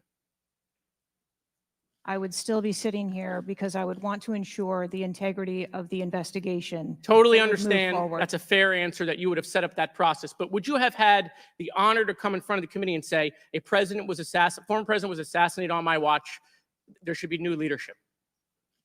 I think that I have admitted that there was. No, that's what I'm asking. grave Would you have failure tendered your resignation if he had been killed? that occurred on my watch, and I am accountable for that. Okay, but would you have tendered your resignation if he had been killed? I think that I've admitted that I've taken accountability and will take responsibility. Okay. Well, let me ask I want to follow up on Representative Connolly's question, in which he asked about guns, and you were not willing to commit that makes your job harder. This is not about the Second Amendment. If there were over 400 million guns on the streets, if all of those guns were machine guns, would that make your job harder to protect people? Again, I think weapons that are out there. If all make of our those job- guns were rocket-propelled grenades, would that make your job harder? Yes, sir. Yes. Okay. Thank you. Perfect. This is not a trick question. Thank you. Okay. I won't ask the other 15 things I was going to do. I was going to do drone strikes, but it's okay. So that's all we were asking. It creates a challenging environment. It has nothing to do with the Second Amendment or people's rights, but it does make your job harder. So credit to Representative Connolly for asking that question. One last thing, Mr. Chairman, and I'll conclude. You know, there was a question asked, is an Iranian assassin more capable than a 20-year-old? And I have been tough on Iran. I probably have more resolutions on Iran than almost anyone in Congress. But I can tell you it isn't Iranians walking into schools and grocery stores and movie theaters and churches. It is 20-year-olds, right? And some of them are mentally unstable. And they have access to guns. And they're domestic terrorists. Someone talked about Christopher Wray. Christopher Wray has talked about domestic terrorism. And so, yes, we collectively come together on foreign threats. And I am not at all debasing the fact that there are foreign threats here and abroad. But there are domestic threats. And we have to get to the bottom of how we stop domestic terrorism. Because it was a 20-year-old who walked into my high school and killed 17 people. He was plenty capable, and he was an Iranian. Thank you. Chair now recognizes Mr. Timmons from South Carolina. Thank you, Mr. Chairman. Director Cheadle, we've asked you a lot of questions and haven't really got a lot of straight answers. I have intentionally created a line of questioning that I think that you can answer. So the first question is, do you agree that the allocation of Secret Service resources should correspond with the risk profile of any given event? A higher degree of risk at one event should get more resources. Is that fair? That is fair. Okay. And when two events occur, at the same time in the same geographic vicinity, that the risk profile of each event should be taken into account, and whichever event is greater risk should receive greater resources. That is correct. Okay, so I'm going to go over the Trump event. So this was publicly announced July 3rd, Butler, Pennsylvania. The venue is an outdoor fairground, open air, no existing security. The crowd size was expected to be tens of thousands. It ended up being over 20,000. There were general and specific threats from foreign adversaries. As the chairman of intelligence remarked, Iran has said they want revenge, as well as when President Trump was in office, he made a lot of people mad, terrorists to be included all over the world. And, you know, President Trump is the former president and the future president. So I would say that that is a fairly high risk event. Would you agree? Yes. Okay, let's conversely, the First Lady had an event at a casino in Pittsburgh, just a few dozen miles away. It was a dinner for the Italian Sons and Daughters of America. It was publicly announced on July 10th. What's interesting is that the casino is actually extremely secure. They already have magnetometers existing prior to this event even being announced. It was in a ballroom. And the size of the crowd, a mere 400. There were no specific threats. There may have been general threats. And the asset is the First Lady. Those seem like there's a huge disparity relative to risk. Would you agree? Yes. Okay, thank you. Multiple whistleblowers and various media outlets have reported that the Pittsburgh field office of the Secret Service allocated 12 additional post standers to the First Lady's event and 3 additional post standers to the Trump rally. Is that correct? There were no assets that were diverted from the First So no. Lady's This is a very visit. simple question. I'm not asking if anyone was diverted. Did the First Lady's event that was relatively secure, especially compared to Trump's rally, get 12 assets? And did the First Lady's event get 12 assets and Trump's get 3 from the Pittsburgh field office?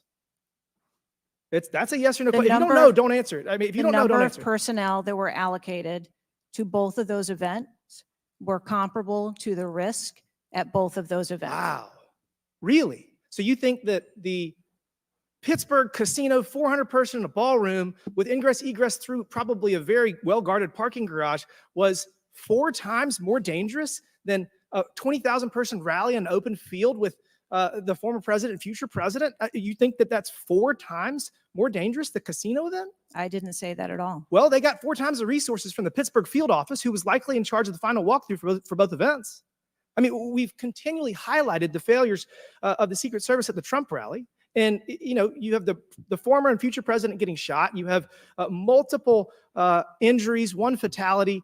And I would have to think that if we had 9 more post standards, 9 more individuals that have the training and the integration into the Secret Service defense of Trump at that rally, that I have a feeling that Crooks would have had somebody come say hello to him before he fired a bunch of shots. What do you think that's possibly true? There were significantly more assets and resources available at the former president's event than there were at the First Who made Lady's the event. decision to deploy 12 post standards to the casino where the First Lady was having a 400 person dinner and only 3 people from the Pittsburgh field office to the 20,000 person plus Trump rally? Who made that decision? There were additional Secret Service resources available at the former President Trump's event. Who made the day. decision to deploy 12 to the First Lady's event and 3 to the Trump event? The allocation of resources is decided based on the availability of personnel and their location and where they are, but there were sufficient resources What did you just that say? were given to. Did you the just say there were former sufficient president's resources? President Trump event got that shot. day. Someone got killed. There were not sufficient resources, clearly. There was And it a gap. doesn't take 27 years of experience to know that. And whoever made that decision, it probably wasn't you, needs to be fired. And then you need to resign because this is absolutely unacceptable and you've lost the trust of the American people. With that, Mr. Chairman, I yield back. Gentleman yields back. Chair now recognizes Ms. Tlaib from Michigan. Thank you so much, Mr. Chair. Thank you, Director, for being here. You know, when we hear the headline, a 20-year-old young man with access to an assault weapon, commits an mass, act of mass violence. I mean, we've heard this before, over and over again. But the unfortunate thing is that my residents don't get a committee hearing. We have not had one committee hearing about the over 260 mass shootings that we've had, killing hundreds of people, injuring hundreds, changing their lives forever. And don't get me wrong, to many of my colleagues, I mean, I watched, and even the pool of blood, the screams, it was horrific.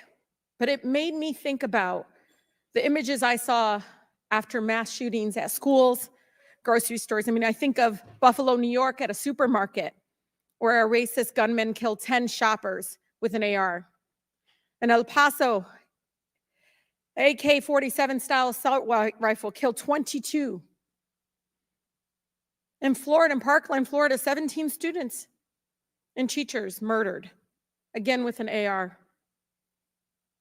In Pittsburgh, at a place of faith, Tree of Life Synagogue, 11 murdered.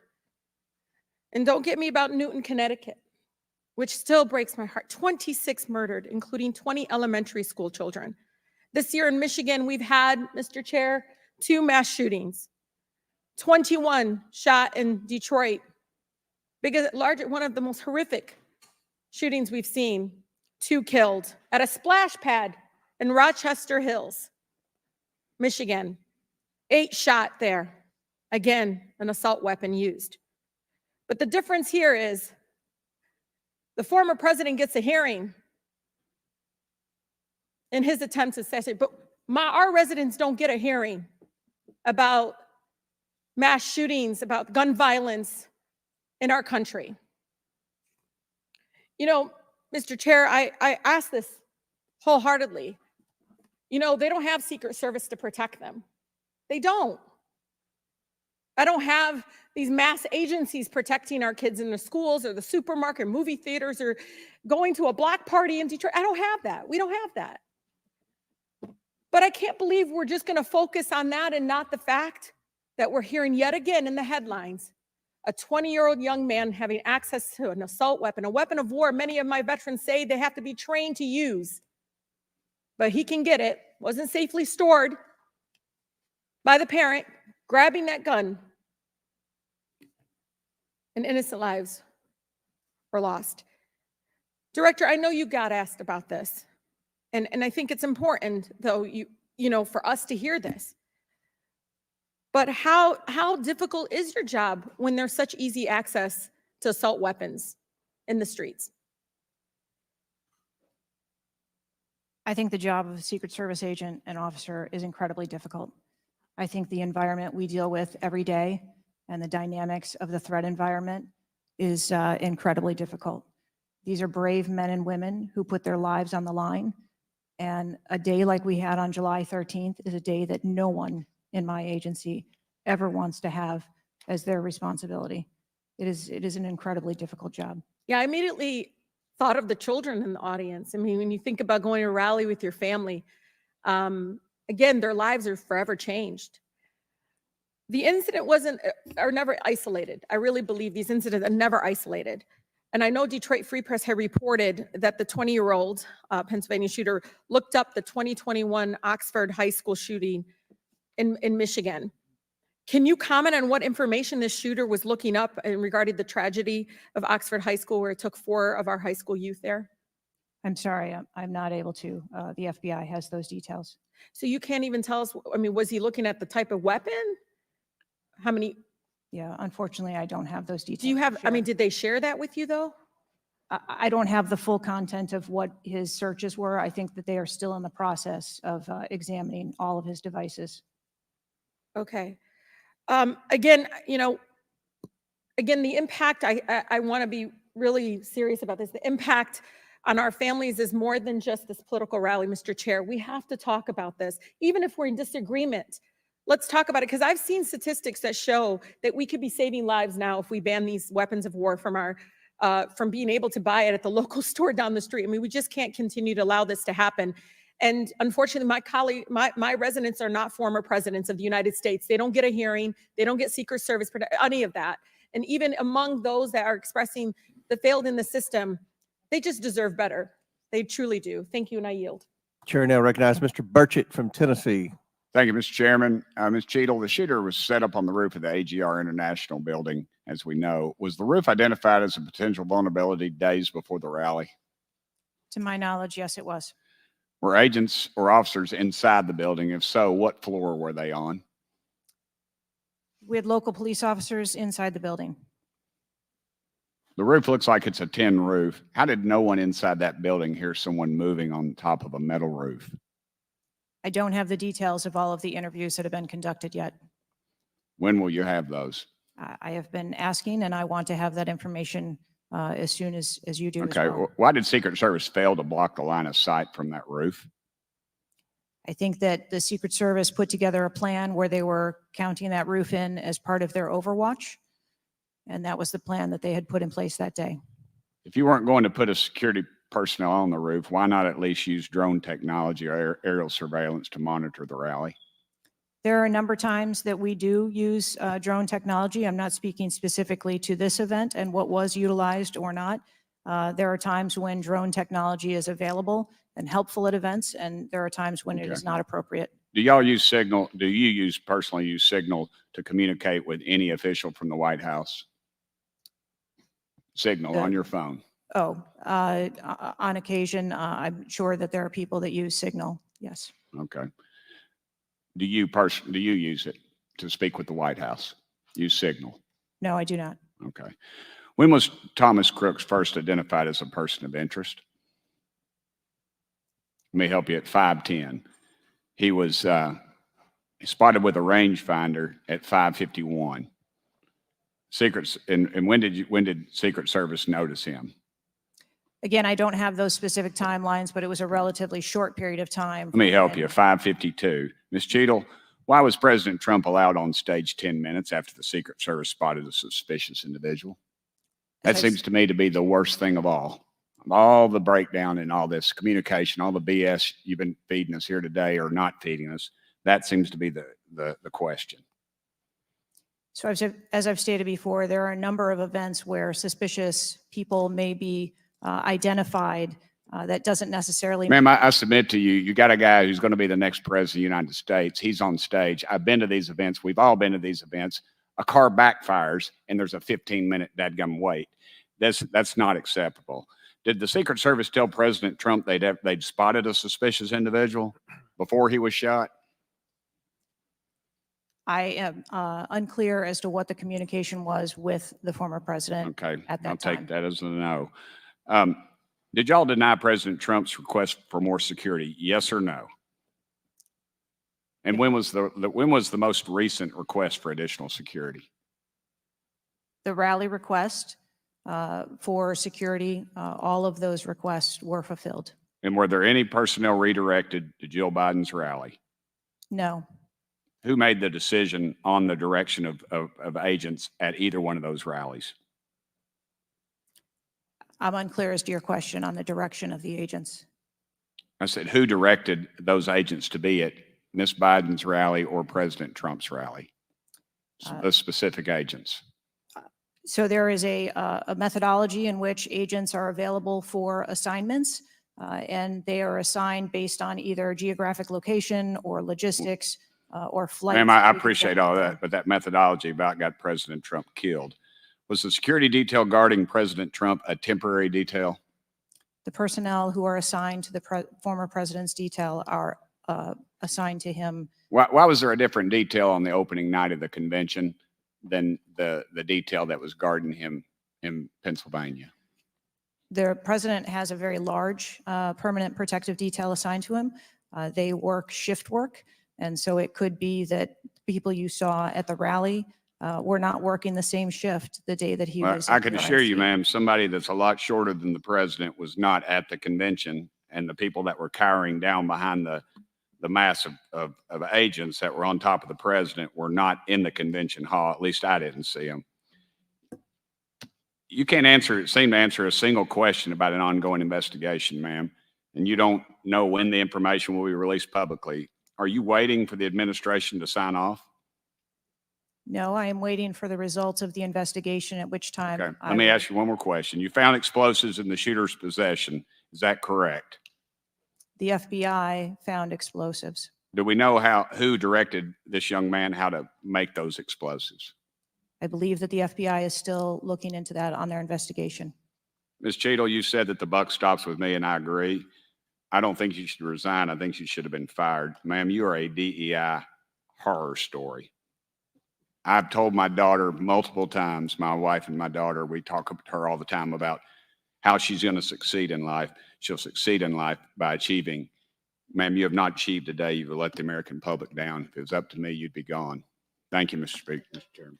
Chair now recognizes Mr. Crockett from Texas. Thank you so much, Mr. Chair. And let me just pick up where my colleague from Tennessee left off.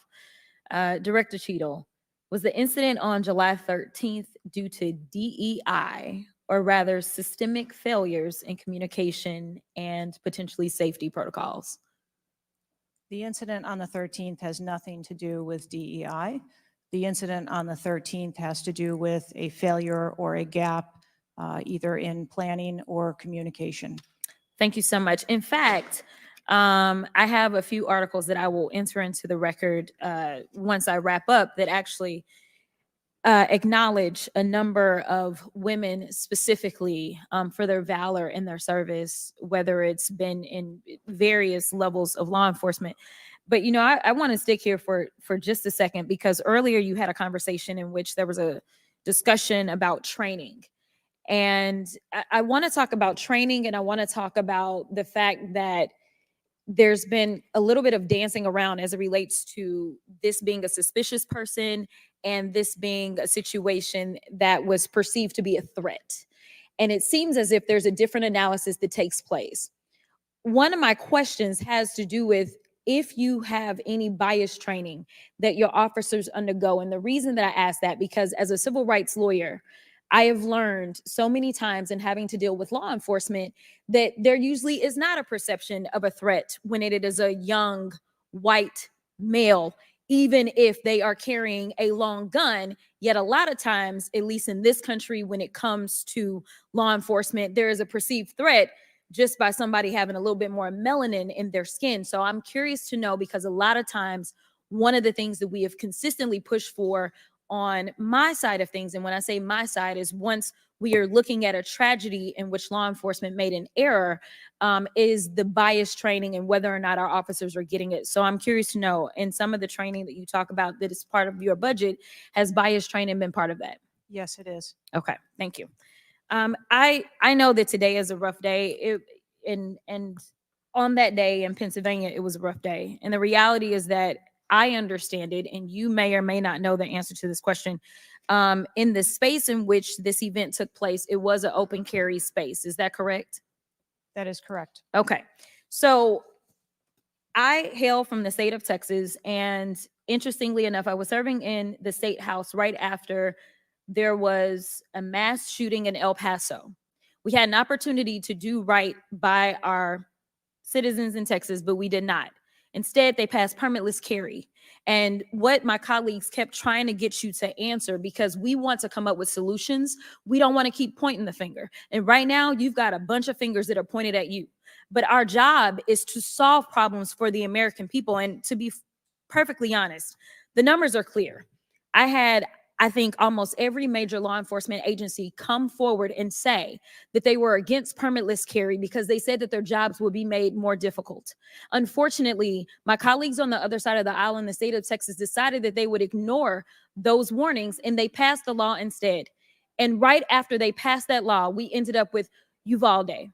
And we heard the stories of those officers that were scared to go in and save those babies because of the firearm in which that, in that case, 18-year-old had in his hands. They also were given an opportunity to say, hey, raise the age and make it to where at least you have to be 21 before you can possess this type of weapon. And they chose not to. And we have the facts. It shows, and I'll enter this into the record as well if there is no objection, deaths from firearms keep climbing in Texas decades after lawmakers began weakening gun regulations. That is from the Texas Tribune. Without objection, so ordered. Thank you so much. The last thing that I'm just going to make a point of saying is that we all care about this issue because we know that there has been a spike in violence, political violence in this country. Are you aware of the fact that the numbers are higher right now? Yes. Okay. In addition to that, and I'm going to point a little blame at ourselves, because right now you got all the fingers pointed at you. But the reality is that we have a number of congressional members that are consistently engaging in violent rhetoric, and it needs to be toned down. The reality is that people are listening and they're paying attention. But unfortunately, another thing that is happening because we're not getting answers from you today is the conspiracy theories. They have already began. Have you heard of any of the conspiracies? Yes. Okay. The problem with these conspiracies is that when people believe that, say, the president of the United States ordered a hit, or they believe it was an inside job, or whatever conspiracies they believe because they don't have any facts in front of them, that potentially incites the next level of violence at the next event in retaliation for this. So we are only begging for your job as it relates to being the director, as well as the men and women that you are protecting as their director, that you keep them safe by making sure that the American people have the information that they need so that they can feel as if Secret Service is on the side of the American people. And ma'am, I don't doubt that Secret Service is on the side of the American people. But right now, so long as these conspiracy theories continue to fester, it is going to make your job that much harder. Thank you so much, and I yield. Chair now recognizes Ms. Marjorie Taylor Greene from Georgia. Thank you, Mr. Chairman. Ms. Cheadle, I'd like to remind you that you're under oath. The site team has a senior supervisor, an advanced team, a protective intelligence team, a counter sniper element, and detail. Who was the agent in charge? How long has she been the agent in charge? And what is her Secret Service background? So I'm not going to provide a name. Why not? You're here to answer our In this questions. forum, I'm not going to provide names of. You stated in your testimony, you said, I am here today to answer your questions. That is correct. Answer the question. I'm not going to provide names of our personnel. to Why this not? committee Today. The American people are demanding these answers from you today, Ms. Cheadle. I will do the best to provide you accurate information based on the facts that I have at this time. You're not answering our questions. The advance element coordinates with other intel or law enforcement partners, identifies threats and weaknesses at the sites and movements. We'd like a copy of the advance report. Have you brought it here with you today? We will comply with the request for the documentation that has been requested. When will that be, Ms. Cheadle? Because you should have brought it today. I am certain that our personnel are working on obtaining all of that documentation. I don't believe you, and neither do the people watching this hearing. You're not doing well, as Mr. Moskowitz informed you.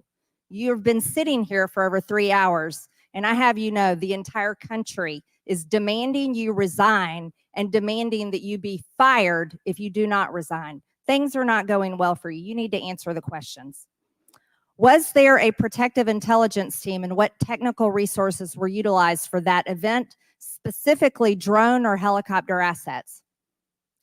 There were a number of technical assets that were deployed for that event, and there was a protective intelligence team that was assigned to that event. Why was Crooks able to fly a drone over the entire area the day of the rally and the day of his assassination attempt? To my knowledge, he did not fly the drone over the entire area. How did he fly a drone over the area, period? Any part of the area? Again, I would have to go back and check the timeline of when that took place and when the event. Why didn't you bring the timeline with you today to answer our questions? I don't have all of the answers on the timelines based on the criminal investigation. Were you not prepared today to answer our questions? I am prepared to answer the questions based on the information and wanted to be able to provide. Do you have a timeline do you have a timeline at all from any of the day?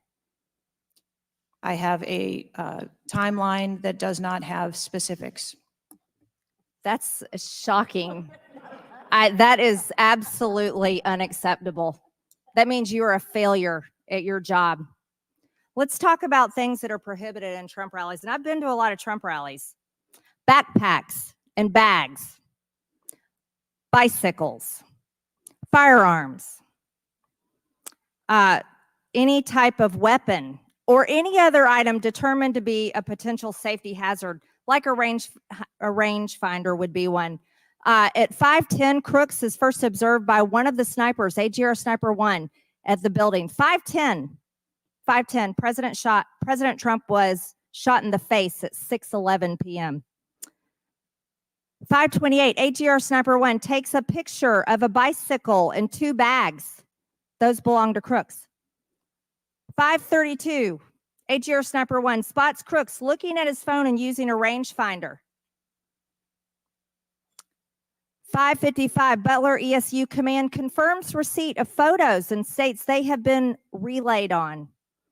6:05 p.m., AGR Sniper 1 later communicates that Crooks is seen moving northeast in direction of Sheets and that Crooks has a backpack. 2 minutes before the shooting, while President Trump has been allowed to take the stage, people see Crooks laying on his stomach in a sniper position on the roof, and they're yelling he has a gun, and they are trying to alert law enforcement and Secret Service. Why was Crooks not shot by the snipers? Why was he allowed to be there? As soon as the individual was identified as a threat, they were. No. What do you consider to be a threat? A man with a gun laying in a sniper position, a man that had a backpack, a man that had a bicycle, a man that had a rangefinder. At what point is he determined a threat? An individual with a backpack is not a threat. An individual with a rangefinder is not a threat. What about a man laying on a building that has direct line of sight of President Trump with a gun that people are screaming and pointing out? Is that a threat, Ms. Cheadle? Once that individual was identified, they were neutralized. No, they were neutralized. Crooks was neutralized after he shot President Trump in the face, Ms. Cheadle. Is he only a threat once he fires the weapon? As soon as the counter sniper identified that individual, they were able to neutralize them. How were people in the crowd? Okay, then let's just take it this way. People under your command did not consider him to be a threat, yet people in the crowd knew he had a gun and considered him to be a threat. That means that you are a complete failure as the director of the Secret Service, that people under your command don't perceive a man laying on a roof with direct line to the president with a gun. They don't perceive that to be a threat, yet the people in the crowd do. How is that possible? That's the last question, but please answer the question, Ms. Director.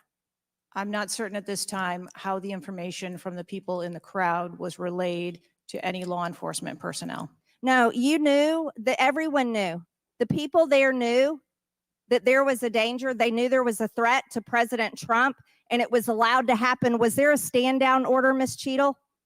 Was there a conspiracy to kill President Trump? Absolutely not. Then how did this happen? And why are you still sitting here not turning in your letter of resignation? Last question, but please answer, and then I'll recognize Ms. Presley. Please answer the question. That is what we are investigating to determine. We're waiting for your letter. We are waiting for your letter of resignation, and you really need to consider doing that before you leave today. Chair now recognizes Ms. Presley from Massachusetts. Thank you. No one, absolutely no one should fear for their life at a political rally, in a classroom, in a faith house, or in their home. We must do something about political violence in all its forms and gun violence in all of its forms. Now, Director Cheadle, you have noted that numerous investigations are ongoing related to the Secret Service response and that we can expect a report in the next 60 days. With the election nearly 100 days away, that is an unacceptable timeline, and it makes people less safe. It also allows my colleagues across the aisle, Republicans, additional time to spread dangerous misinformation, which also puts people in harm's way. Some Republicans have exploited this moment to continue to attack progress towards racial justice and gender equity in America. Disappointing, but not surprising. I hesitate to repeat their racist and sexist tropes, but in summary, Republicans have wrongfully and shamefully stated that hiring women and people of color hindered the response to the shooting. Now, this is part and parcel of Republican strategy to constantly attack necessary diversity, equity, and inclusion efforts, to undermine the contributions that women, people of color, the disability community, and others make to this country each and every day. And it is disgraceful. In the wake of gun violence and tragic loss of life, Republicans are ignoring solutions like gun safety reform and instead trotting out sexist tropes. Can't say I'm surprised. I ask unanimous consent to enter into the record reporting from CNN titled "Right-Wing Media Figures Blame Women in Secret Service and DEI for Security Failure in Trump Shooting." Without objections ordered. This article quotes members of Congress and others that plainly accuse DEI and the hiring of women as a liability for the Secret Service. Women have been an integral part of the agency since 1971 and are held to the same standards as their male counterparts. To use them as a scapegoat during a time of crisis is shameful and it is dangerously divisive. In fact, based on recent publicly available demographic data of the agency, the largest demographic groups among special agents are white and male. But to right-wing extremists, the truth doesn't matter. The lies they tell to advance their anti-diversity agenda, which is a key theme throughout Project 2025, will only make the American public less safe and more divided. And every day, Director Cheadle, that you fail to give us answers, they are given more oxygen to make their baseless claims that women and people of color are responsible for tragic events. And that is dangerous too. Thank you. And I yield my remaining time to Ranking Member Raskin. Thank you to the distinguished gentlelady from Massachusetts, and thank you for those trenchant insights. I wanted to make the point that you were making and several of other members were making to bring it into sharp relief here. The very same day that Donald Trump narrowly escaped an assassination attempt, but an honored firefighter was gunned down and killed and other people were injured. There was another mass shooting that day, just several hours later in Birmingham, Alabama. 4 people killed and 10 wounded in a nightclub shooting. And you might think, oh, that's some kind of freakish coincidence. Not at all. We have more than one mass shooting a day in America. They are so commonplace now that they are barely reported in the national news. It's, of course, local news in Birmingham, Alabama, that 4 people were killed and 10 other people were shot and seriously wounded, being treated at the hospital. These things are a nightmare for the families of the victims who've been killed, for the families who have to take care of people who've been seriously injured and wounded. They are a major financial drain, publicly and privately, and yet we allow AR-15s to be purchased with abandon, promiscuously, all over the country. People can just go out and get an assault weapon. And the distinguished gentlelady from Michigan was right. We have a hearing when it affects the President of the United States, but on all the other days of the year, we don't have a hearing about it. And I think it is because of an honest disagreement we have about the Second Amendment. There are some people who think the Second Amendment means you've got the right to arm yourself with whatever weaponry you need to overthrow the government of the United States.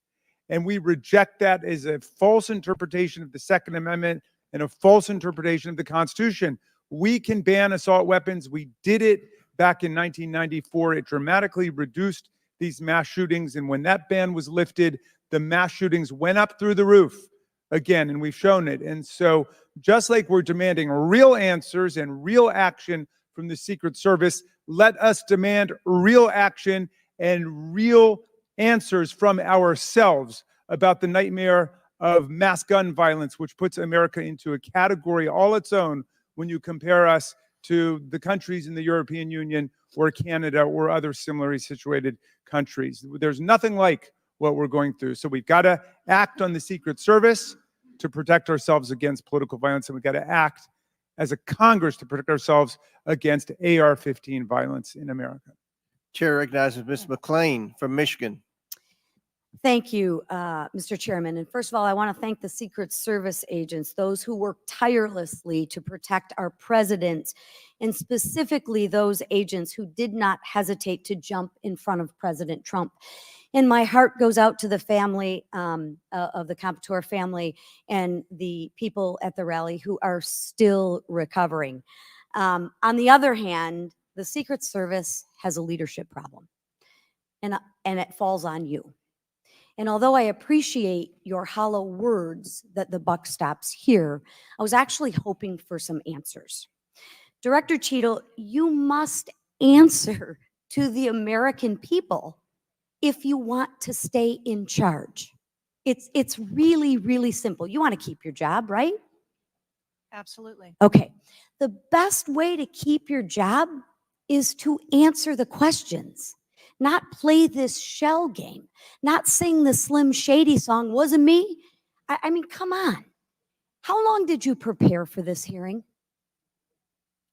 I've been preparing for this hearing over the weekend and into last week. Okay, 5 days, 6 days? As soon as I was notified And how long was that? about this hearing, Okay, 4 days, I began preparing. 4 days, 3 days? I'm not sure the date that I got the letter asking me to be here. What are you sure of? Are you sure the color of your hair? Are you sure the color of your suit? I'm just like, tell the American people, what are you sure of? You don't even know when you started preparing for the hearing? I mean, the biggest hearing of your life, and you have no clue? You can't remember when you started preparing for this hearing? Can you understand why those words seem hollow to the American people who are supposed to entrust their faith in you? I assure you, the moment I received notification. But you can't remember. You got a little Alzheimer's, dementia going? I mean, what, you can't remember. I have several active investigations going on and an operational agency to run. Okay. All right. But you want to take accountability, right? The buck stops with you, right? I am taking accountability. Super. Then let's start with trying to answer some questions. You keep referring to the FBI. When asked how many shell casings were on the roof, you referred to the FBI. When asked if there were explosives in the car, you referred to the FBI. When asked if Crooks was acting alone, you referred to the FBI. See a common theme here? I can go on and on. My question is, who at the FBI should I speak with? Wait for it. Wait for it. The FBI is responsible for the criminal Is there a name? I'm not certain. I'm not certain. Who at All the right, here we go. FBI I'm is not running the certain. I investigation. don't know. Let me ask a different question. Have you been in communication with the FBI? Yes, I have. With whom? I speak with the director and the deputy director. Okay. And what have they shared with you about this investigation? So I'll give you an opportunity to answer again. Did they share with you how many shell casings were on the roof? They have shared with me the Did evidence they they've collected. share with you how many shell casing were on the roof? Yes. Okay, how many were there? I would refer to the FBI for their How investigation many were there? and their information that they need to share in their investigation. So they've shared the information with you. You just don't want to share the information with us, correct? We have concurrent investigations that are going on. So they have shared this information with you. You know the answer to the question. You just refuse to answer the question from the member of Congress who has subpoenaed you to be here. Is there a different answer to that question? I was always willing to come here and testify before this oversight hearing. Beautiful. Then let's Wasn't a- do that. that was Let's necessary. for once have your actions match your words.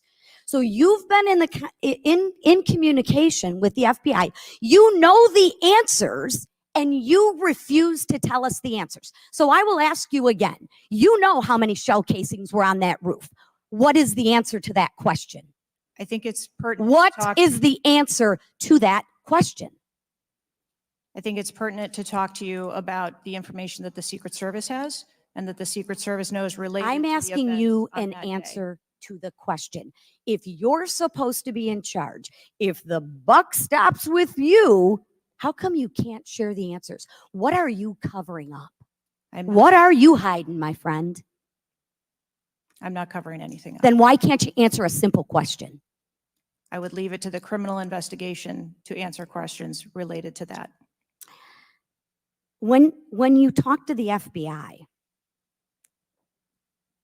and you ask them how many explosives, well, let me ask you, did you ask them how many explosives were on the roof? Did they answer that question? Or in the car, excuse me. Did they answer that question for you? Yes. Yes. So you know the answer to that question that my colleagues have asked you. But again, you refuse to give us the answers.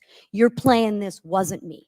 Well, I submit to you, if you can't, and it's not a can't, it's a won't. It's not a can't. It's not a I don't know. It's a I choose not to answer the question. Well, let me tell you, Ms. Cheadle, if you're going to lead, you need to lead. If you want to be in charge, then answer the question or step aside and have someone with the courage and the guts to answer to the American people the questions that they deserve answers to. And with that, I yield back. Chair now recognizes Ms. Bobert from Colorado. Thank you, Mr. Chairman. I'm going to continue down that vein. You have been here sitting today, Director Cheadle, definitively able to dismiss erroneous information and speculation. However, you are refusing to answer questions that we now know that you have the information for. You are saying that you are wanting to answer questions that the Secret Service has information to. Well, ma'am, you are the Secret Service. You are the director. You have said that you are the best for the job. So I'm going to ask you some questions now knowing that you do have answers from the FBI, whom you have been passing the buck to this entire day. And I'll start with something that, maybe the FBI doesn't know because it has to do with you personally. You said you spoke with President Trump after the assassination attempt. And I want to know, did you apologize to him directly for nearly having President Trump killed? Yes, I did. I appreciate that. I appreciate that you recognize that this was your failure. Now, since the assassination attempt, you are under oath, reminding you, have you communicated with anyone at the White House on an encrypted messaging app like Signal? Yes or no? No, I have not.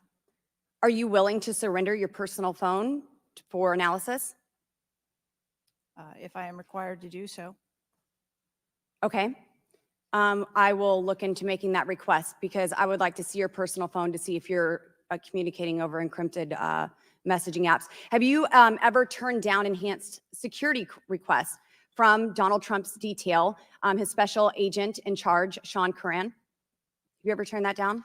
No, I have not. Have there been, has your team, has the Secret Service? Maybe not you personally. I believe, as I mentioned earlier, there are times when requests are made for And you have assets, denied them. They have been denied. and a denial doesn't Has the Trump necessarily campaign mean- made requests for additional assets that have been denied? Denial doesn't mean vulnerability. Have there been additional requests for enhanced security at Mar-a-Lago? We have made a number of enhancements to. You confirmed that there were security. bomb sniffing dogs that were provided.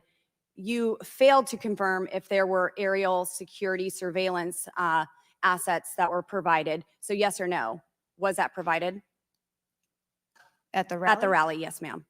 We had Overwatch provided at the rally. You've confirmed that the assassin was identified as suspicious 57 minutes prior to the shooting. Was the suspicious individual ever approached by an agent? Was any contact ever made with him? Not to my knowledge. Is that the standard protocol for someone who is identified as suspicious? The protocol would be to locate the individual and. And you said that conduct he an was interview. located 2 to 5 times approximately? No, I said that the information was passed potentially somewhere between 2 to 5 And he was never times. located by an agent? To my knowledge, that individual was not located by an agent. We have dozens of rally goers who have identified him and not one agent on the ground. There are many, many, many agents on the ground, local law enforcement, Secret Service. No one was able to identify him and have sights on and see him. What I'm saying is that the agents that were on the ground at the time I have no knowledge that they were able to interview him or Was, locate him. thank you. Was there a local law enforcement officer who approached the roof and saw the shooter and saw that he was present on the roof? That is the information that has been shared with Have me. you spoke to that local law enforcement officer? No, I have not. Are you going to? It is part of a criminal investigation that the Are you going to- FBI is interviewing those individuals. Were agents stationed on the water tower? No, Why? that would not be something that would be included in a security plan. Has the man who is reported to have been present wearing a gray suit who allegedly requested a photo of the dead body of the assassin on top of the AGR roof been identified? I don't have that information. Is that something that you've heard of? No, Were ATF agents present at the rally? to attend or to work, To work. not to my knowledge. How long did the counter sniper have crooks in his sights before the shooter opened fire on President Trump? I don't have that specific timeline. Will you be able to tell us if he communicated with other agents on what he was seeing through his sights? Once I have that information, absolutely. Because we need to know why he waited for multiple rounds to be fired at President Trump before the threat was neutralized. We need to know if he was given an order to hold fire. Now, it's you've excused the roof of being unmanned because of the slope of the roof. Do you continue to assert the slope of the roof as a credible reason for leaving this position undefended? First, I'll go back and correct that there was no order to hold fire. Our agents and officers have the ability to neutralize a threat at the time So you that don't they know, see it. I'm sorry, you don't know the communication that was taking place or how long he had him in his sights because you haven't spoke to him, but you do know that there was no order to hold fire. I can tell you the way that our personnel are trained. They are trained on the use of force scale, that when they see a threat, they are authorized to neutralize that threat. They don't have to ask for permission. You excuse the roof being unmanned because of the slope. Do you stand by that assertion? The roof was not covered with an individual on it because there was overwatch provided. Apparently not. No, there was no overwatch provided.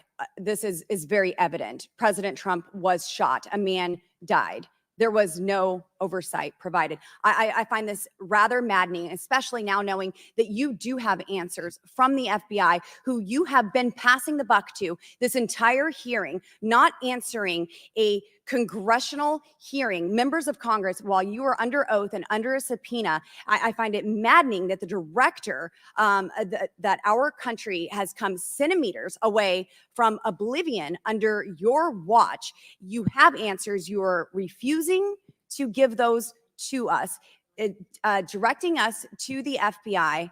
And this entire thing is a waste of time. You are responsible for the loss of a life and the shooting that took place on President Trump. You do need to resign. This is bipartisan. You need to be fired. You do not need to hold this position. You are not the best for this job. I am over my time, but I cannot tolerate your watch any longer. And I'm going to continue to call daily for you to be removed from your position, ma'am. Chair recognizes Mr. Fry from South Carolina. Thank you, Mr. Chairman. Director Cheadle, how long have you been with the Secret Service? 29 years, right?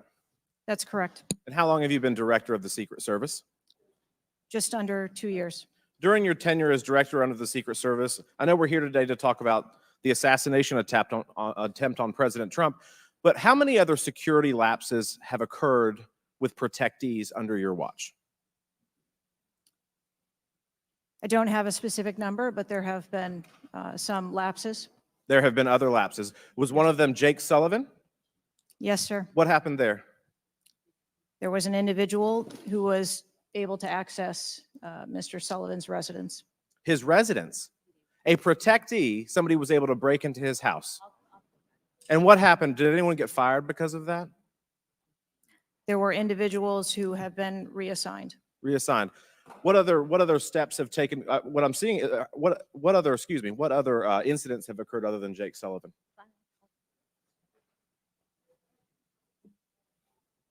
Was there an issue with the Secret Service agent and Vice President Harris?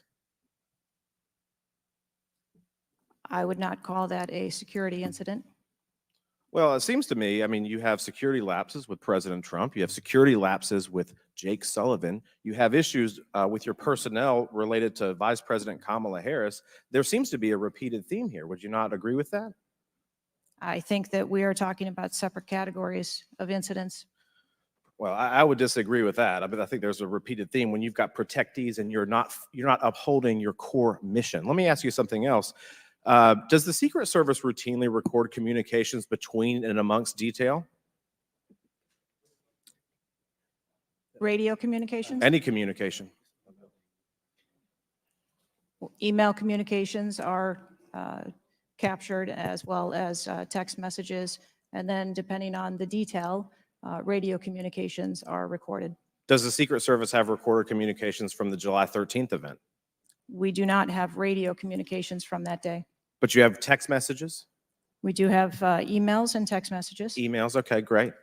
Does the head of the Trump detail or someone else embedded in this detail have command decision-making authority, or do they need to seek authorization from someone outside that detail?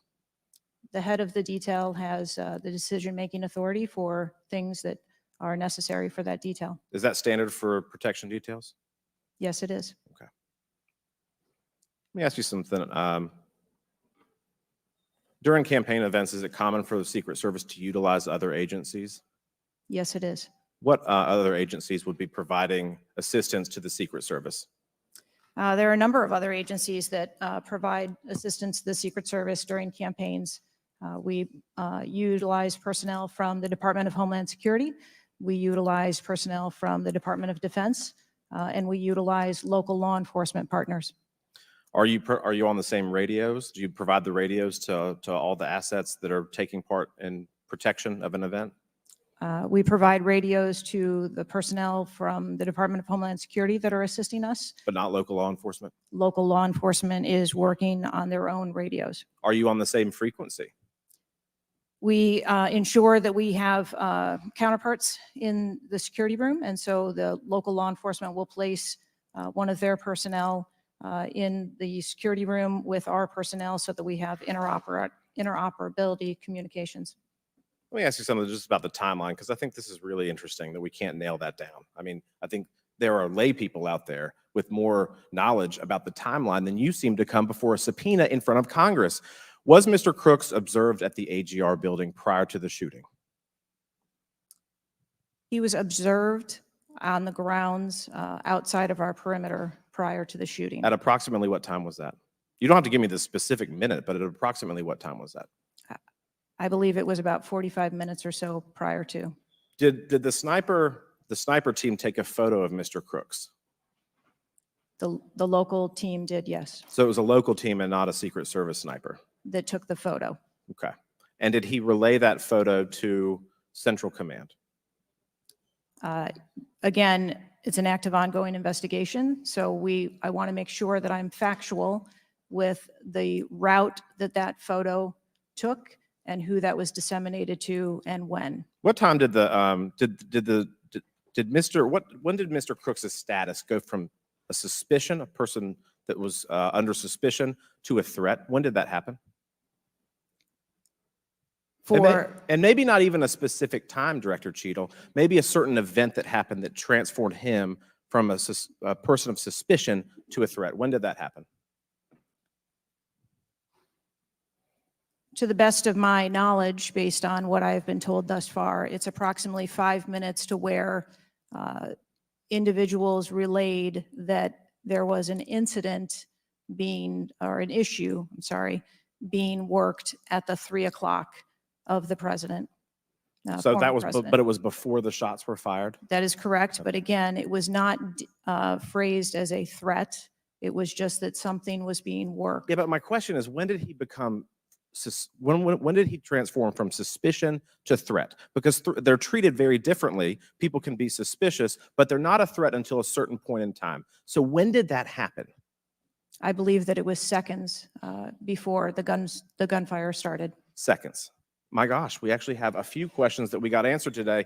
Listen, I'm going to wrap up here, Mr. Chairman, but here is the frustration that people have. The buck stops with you. You've said that yourself. But the problem in Washington, D.C., it is the only town in America that you can be so bad at your job that you actually get a promotion or don't get fired.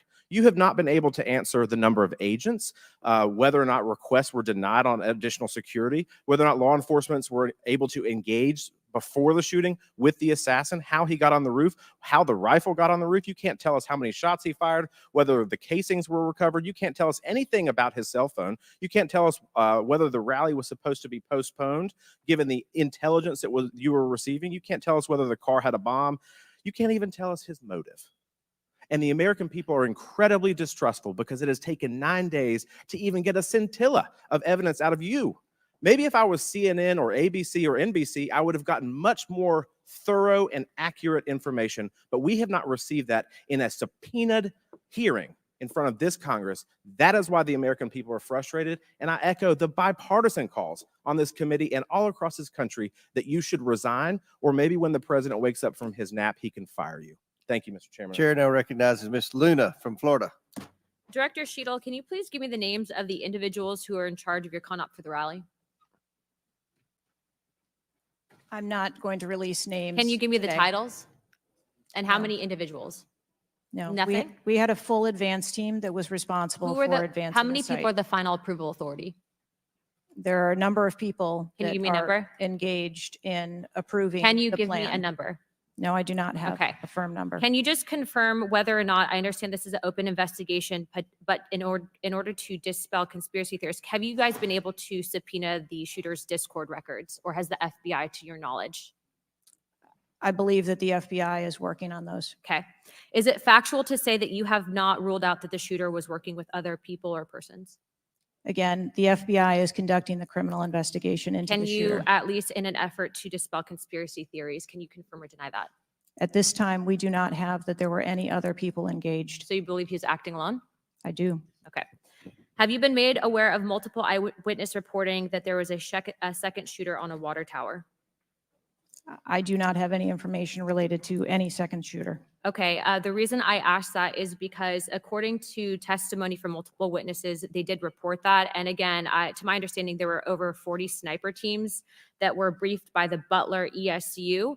And I want to make sure that people are aware, if you're saying that there's not another shooter, that we are able to clear that information, because from this whole entire briefing, it doesn't seem like much information has been able to get out to the American people. So I'm trying to dispel rumors, as I'm sure you understand. Was it true that Secret Service was present at the Butler ESU briefing? There was a briefing between the counter sniper teams Was that were working Secret on the Service ground. present? Yes, to my knowledge. Okay, I want to read you a report from people that seem to be throwing you under the bus and stated that they were in attendance and that Secret Service was not in attendance at the security briefing, according to individuals with knowledge, to also include that the AGR building where the shooter Thomas Matthew Crooks was located was actually not a part of their security perimeter for that. So there was not Secret Service present. It seems as though that when you were asked earlier from Rep. Kristamorthy about whether or not Secret Service was aware of a threat, you had said no, they were unaware of a threat. And yet, according to communications, again, from law enforcement that were in some of these group chats, they actually had reported that Secret Service was made aware of a threat at around 5:59 p.m. as a part of the command, including Secret Service, aware of messages and requests about information about the suspect's location. Can you please tell me if you have knowledge of that at all? Again, I think we're conflating the difference between the term threat and suspicious. But you guys did have knowledge at 5:59 p.m. according to those group chats, did you not? Of a suspicious individual. Okay. Chairman, in my opinion, according to some of the testimony today, I feel that you have perjured yourself in some instances. And so I'm going to ask for a full review of the transcripts by staff. And if you find that to be the case, I do ask that you bring perjury charges against the director. I will say this, it is very frustrating, and I've talked to my colleagues and we've said it to your face, that you have been up here basically stonewalling our ability to get the answers to the American people. And what I will also say is that every single member of Congress does not feel safe with you in charge. You have heard that. And I think that we are all sitting ducks with you in directing the Secret Service currently. But more importantly, it sends a message to our adversaries that we are not protected. And we are one of the strongest countries in the world. So you have essentially made us a less safe country because of it. As a result of that, I'm asking you to formally step down. I share my same opinions as my Democrat colleagues. And I also think that your efforts to bring forward a full investigation and report in 60 days is unacceptable. And as a result of that, I'm going to do everything in my legislative toolkit to ensure that that happens sooner rather than later. And I'm sure that you know that we brought a vote on inherent contempt against Garland for essentially blocking a congressional investigation. And I don't think that you should be any different. So I will say that I am just completely disgusted by your performance today. And I understand that you're probably in a position where you're being told not to testify, which is why we had to subpoena you. I think that goes back to Garland. But again, that is part of the flushing that we need to get out of Washington, and I would be happy to assist in that process. Chairman, I yield the rest of my time. Chair now recognizes Mr. Langworthy from New York. Thank you very much, Mr. Chairman, and I appreciate you bringing this hearing forward with a subpoena. Director, yesterday I made the decision to get in my car and drive to Butler, Pennsylvania in preparation for this moment and asking you questions about the events of the assassination attempt on President Trump's life. I've done several presidential events in prior in my career, and I wanted to see this site with my own two eyes because I don't believe the video footage tells the whole story or looking at things on a diagram. And I was absolutely appalled when I went to the site, when I saw the fact that I could have stood on the roof of that building, the AGR building, and hit that podium with a 9-iron, and I'm a lousy golfer. And the fact that that was not included in the perimeter is a complete dereliction of the duty of the U.S. Secret Service. I mean, there are very few rooftops that needed to be secured. And the fact that the Secret Service, as they were putting a site plan in place, did not think it was necessary to man those rooftops, you have completely walked away from your duties. You had one job, and that's to protect the future President of the United States or to protect all of the other protectees. And President Trump is only here today by God's grace because he had just something in him that made him turn his head just slightly, or we would be in a national period of mourning right now. And you have done nothing here today. I've rewritten these questions like 4 times during your hearing, and you haven't answered a damn one of them. You haven't given any information. You have hidden behind this FBI investigation, and I think you should be ashamed of yourself because you have brought more shame to your agency than I think that the assassination attempt has at this point. This is literally the worst performance I have ever seen in front of a congressional hearing. You have offered no reason for this committee, this body, or the American people to trust you or the Secret Service today. And you should resign. You have said that you've put new security measures in place after the assassination attempt. Can you tell us what those are? Because the American people want to know that you're taking real corrective measures. But today you've pointed to an investigation. Investigation or not, you still have a job to do with a zero-fail mission. But so far, there's been absolutely no accountability, and you've admitted that here today. Not one person's been suspended. Not one person's been put on a desk. Meanwhile, we've got the most contentious of elections in our nation's history, and protectees are in danger because of incompetent leadership. Not the agents. The agents piled on President Trump to protect his life. Those are heroes. But the administrators running your agency, they're not right now. They're not doing their jobs. And you certainly aren't doing. The most appalling part of Saturday's events is the countless opportunities that Secret Service had to stop Crooks before he even got on the roof. At 3 o'clock, Crooks raised suspicion by entering the rally with a rangefinder. At 5:45, a cop with a Beaver County Emergency Services unit saw Crooks eyeballing the roof at the AGR International Building. And then at 5:55, Secret Service was warned of a suspicious person and identifies Crooks as a threat. This was all before shots were fired 15 minutes later. Director, yes or no, did local law enforcement alert the Secret Service about Crooks' presence at the rally? Yes, they did. The shooter came to attention of law enforcement almost an hour before President Trump went on stage. Law enforcement alerted the Secret Service of the shooter. Over and over, you've said there's a difference between a suspicious individual and a threatening individual. Can you explain what the shooter needed to exemplify to be called a threat? So I'm not clear as to what identified him as suspicious to the individuals who originally clarified him that way. For the Secret Service, for an individual to be determined to be a threat, that individual would have to be seen with a weapon or capable of doing some sort of harm to our protectees. I mean, Director, an individual walking into a rally with a rangefinder, scoping out an unprotected rooftop, and he reportedly flew a drone over hours before. It sounds like a lot more than suspicious, especially at a presidential rally. Your operational lapses, your resource management, and poor judgment nearly resulted in the assassination of President Trump. I mean, the dereliction of duty here is just appalling. The fact that you haven't visited Butler is just maddening to me. That you're not taking this job seriously. Many people here have called for your resignation. I've introduced a resolution here into this body that hopefully will get a vote this week calling on the president to fire you, ma'am. You have not done your job. You have put two black eyes on your agency, and you need to go. Mr. Chairman, I yield back. Gentleman yields back. Chair now recognizes Mr. Burleson from Missouri. Director Cheadle, I just want to kind of get an idea of what you can answer, because outside of what the FBI is responsible for, you have full responsibility for the Department of Secret Service. So the question is, what is the mission? Who defines the mission? Our mission of the Secret Service is to protect the president, the vice president, their immediate families, presidential candidates, the former presidents, and those by executive order. And we also have an investigative mission. And those are well defined. Yes, they Everyone within the agency understands the mission. Yes, they do. What about protocols and standards? Who defines the protocols and standards? We have a number of protocols and policies in place for the various missions that we have. So would it be safe to say that you failed the mission, the ultimate mission? I have stated repeatedly here today that there was a failure. What about specific failures within protocols and guidelines within the agency?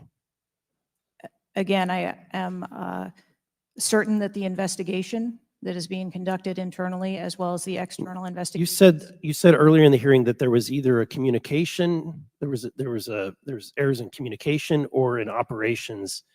Could it be both? In both errors in operational decisions and errors in communications? I think the investigation potentially could identify both. So I want to talk about communications. Representative Boebert asked earlier about using encrypted apps that you said you've not used, I guess, Signal. Have you used any encrypted app to communicate from your personal device? I do on occasion use encrypted apps to communicate. So you use some form of an encrypted app to communicate with people within the federal government, with local law enforcement? Whom are you communicating using the encrypted apps? Many times it's with colleagues and associates. So you're communicating with colleagues on a personal device? There are times that the Secret Service, when we work internationally with some of our partners, that they don't have the same texting capability. And you're not able to do that with your government issued device? Recently, we have been able to install some of those apps on government devices. Okay. Let's talk about some of the things that we can get access to. I'm actually shocked that you are using your personal device and encrypted communication tools. I think that might be the most shocking thing that I've heard today. I didn't expect for you to say that. This committee has requested multiple documents. And this is not, under the purview of the FBI. This is under your purview. We requested a complete list of all law enforcement personnel, including Secret Service, Department of Homeland Security, local law enforcement with the roles in protecting the president. And we requested that to be, for us to receive that by July 18th. Did you provide that? I believe that our agency is in the process of collecting all documents. So you did not, requested. you have not provided it. How long does it take to determine who the personnel were that were on site? We are collecting a comprehensive list of all the documents that have been requested. We also requested all the audio and video recordings that your agency, not the FBI, but your agency has in possession related to the event. Did we receive those? Have you provided those at all? We are in the process of collecting all documentation requested. You're in the process, but you have not. Any memorandums or any internal communications related to the event? We requested that you provide that. Have you provided any of that? We are in the process of collecting the information that has been requested. Okay. So when can we expect to receive these documents? How long does it take to determine who was on site, who was being employed to be there to protect the former president? When can we expect that? How many days does it take to provide that information? We want to make sure that we have a comprehensive accounting of all of the documents that were engaged in that day, and we will make them available as soon as possible. I think transparency is the key here. It's shocking to me that we are communicating in a encrypted app to colleagues. I'm almost certain that violates some federal laws. I would like to clarify, you didn't ask me whether my communications were government work related or whether they were personally related. You're communicating I with don't colleagues. communicate government business with colleagues on a personal device. I communicate on my work device. Are you using an encrypted device on your work device? I am not. No encrypted apps. No, I do not. Okay. Thank you, Mr. Chairman. Chair now recognizes Mr. Waltz from Florida.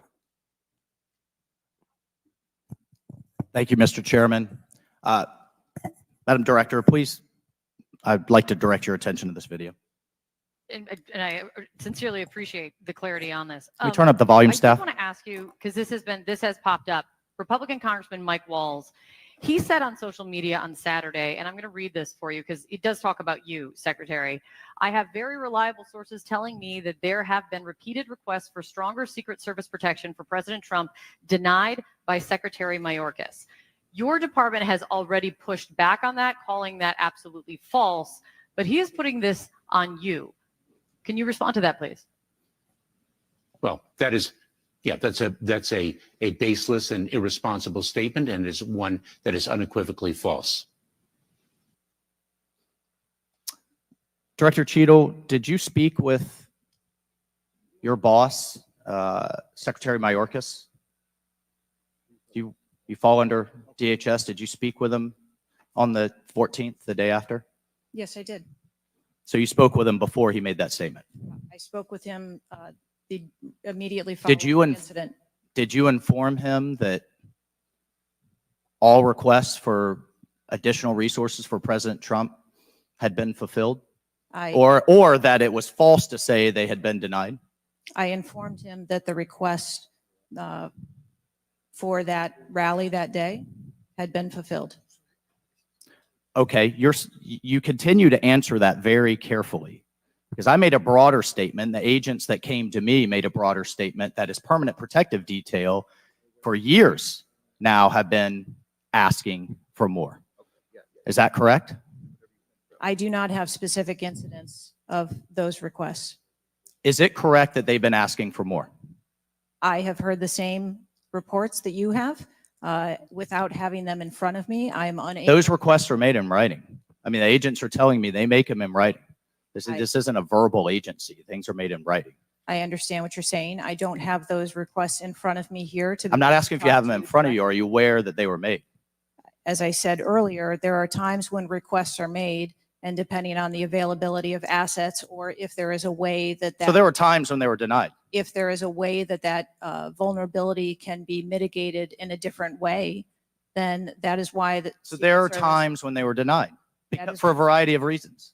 That is why the Secret Service has a multi-layered and multifaceted security plan so that we can pivot if So we need to. in the wake, I mean, in the immediate 48 hours of an assassination attempt on a former president, could be the next leader of the free world, almost had his head blown off. Your boss says that's irresponsible and false to say things are denied. And you had talked to him. So did he just make that on his own, make that up on his own? Or did you tell him that? We were speaking about the requests made at the rally. Staff, can we show the next slide, please? Then we have your spokesman. Did you sign off on this statement? That there's an assertion that a member of the former president's team requested additional security resources and those were rebuffed. This is absolutely false. In fact, we added protective resources and technology and capability as part of the increased campaign travel tempo. But next slide, please. Next slide, please, staff. We have the Washington Post article that then says we now have senior Secret Service officials saying there were at times when it was denied. So which is it? Again, there have been a number of conversations going on here. Did you sign off on that spokesman's statement? The spokesman's statement, I believe, was related to requests that were made. Did for you the sign rally. off on it? For the requests that were made at the rally. Did you Yes. sign off on the statement before it went out? I sign off on my press spokesman's statement before they go out. I would hope you would in the wake of an assassination attempt. Yes. You did. Mhm. Categorically false that any requests were made. You signed off on it. Thank you for that. Thank you for that clarity. Madam Director, how many press conferences have you held since the assassination attempt? We have put out press releases. How many press conferences have you held? Gone to the mic, taken questions from the public, from the media? How many? I have not held any. How many has Secretary Mayorkas held? I don't- 0. How many has the FBI held? 0. How many has the Department of Justice held? I know you know the answer. I believe there was a press conference in Butler after the incident occurred. By local law enforcement, not by you and not by the Department of Homeland Security. So this is how misinformation flies. I mean, in the darkness, in the absence of information. Now we have 9 days later before a congressional committee, we all represent almost 1 million people, and you still don't have answers. Are you aware that national news anchors are saying this was a hoax? On national television, they're saying, no, the president wasn't shot, it was flying glass. Are you aware of that? I have not heard those reports. Are you aware that, I mean, there are rumors rampant online that there were multiple shooters? Yes. Are you aware that because the shooter had overseas encrypted platforms in Belgium and New Zealand and in Germany, that a lot of people are speculating there could have been foreign involvement, logically?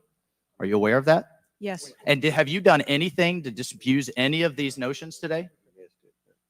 No, you haven't. Madam Director, I would fire you, regardless of the failure, I would fire you just how you've handled it since. You should have been the first to the mics to say, America, world, I want to assure you we're going to get to the bottom of this. I want to assure you full transparency.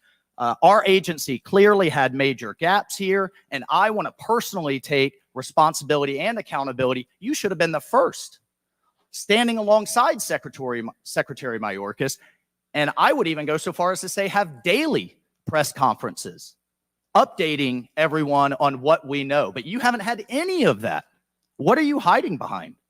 I am not hiding. Because you're making the situation worse. I think you've heard that on a bipartisan basis here. You are making this situation far worse in the absence of information. Let's move on. This is truly astounding. I want to be clear because you keep dodging the issue. Has President Trump's permanent protective detail requested additional assets over the last few years? He is clearly not your average former president. He's not Jimmy Carter in an old folks home. He's not President Bush painting out in his barn. He has multiple residences, a lot of rallies. He's very publicly engaged, and he has a foreign threat in addition to domestic threats. Have they requested additional resources? That's the last question, but please feel free to Thank answer, Director. We have continued, as I stated earlier, to increase over the past year the assets that are at the former president's residence and supplied to his detail.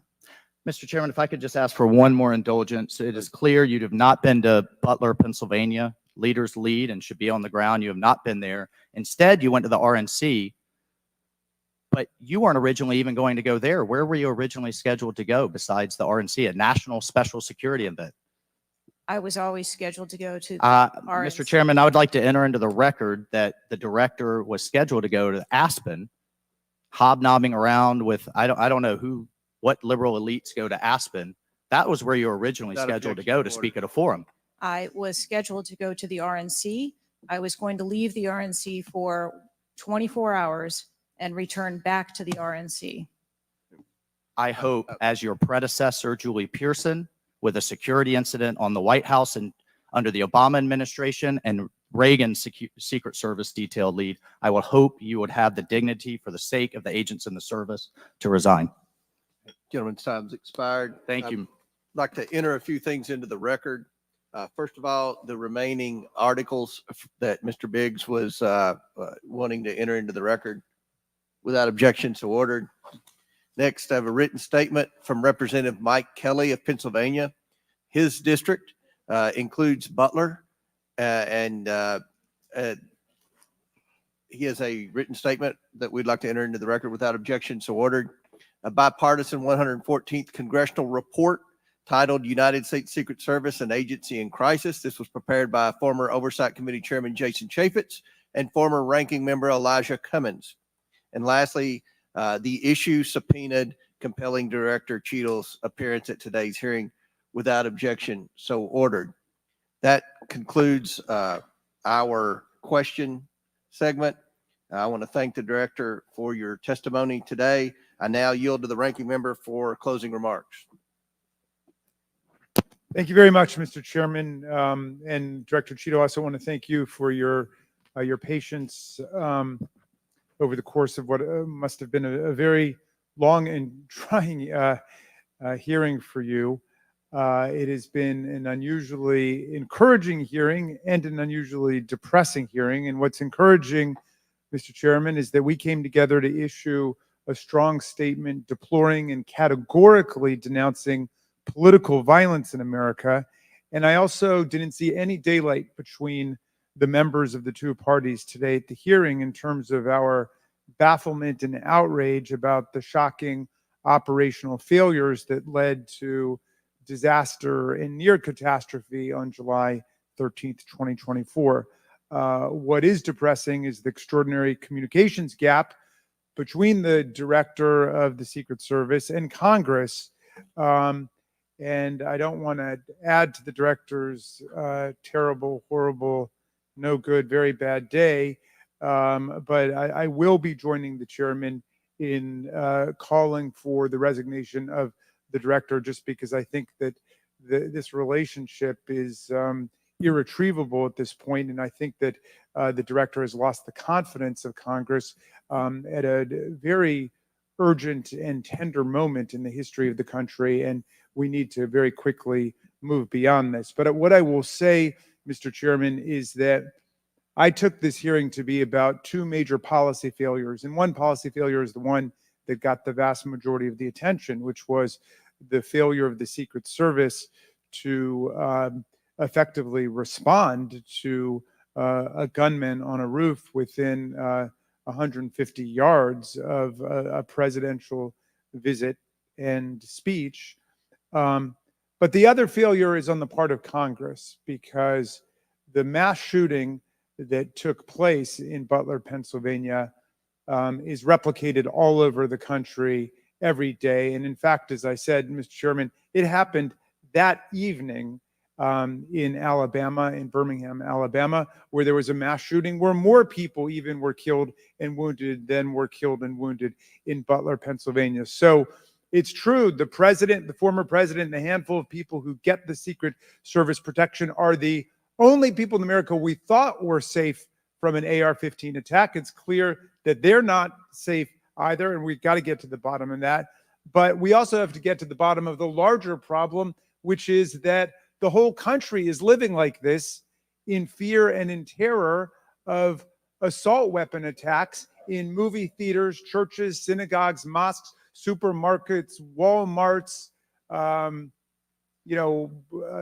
any place where an audience or a public gathers. And the worst was in Las Vegas, where a gunman got up on a roof and then just mowed down 60 people below him and wounded hundreds and hundreds of other people. So we've got to deal with that problem.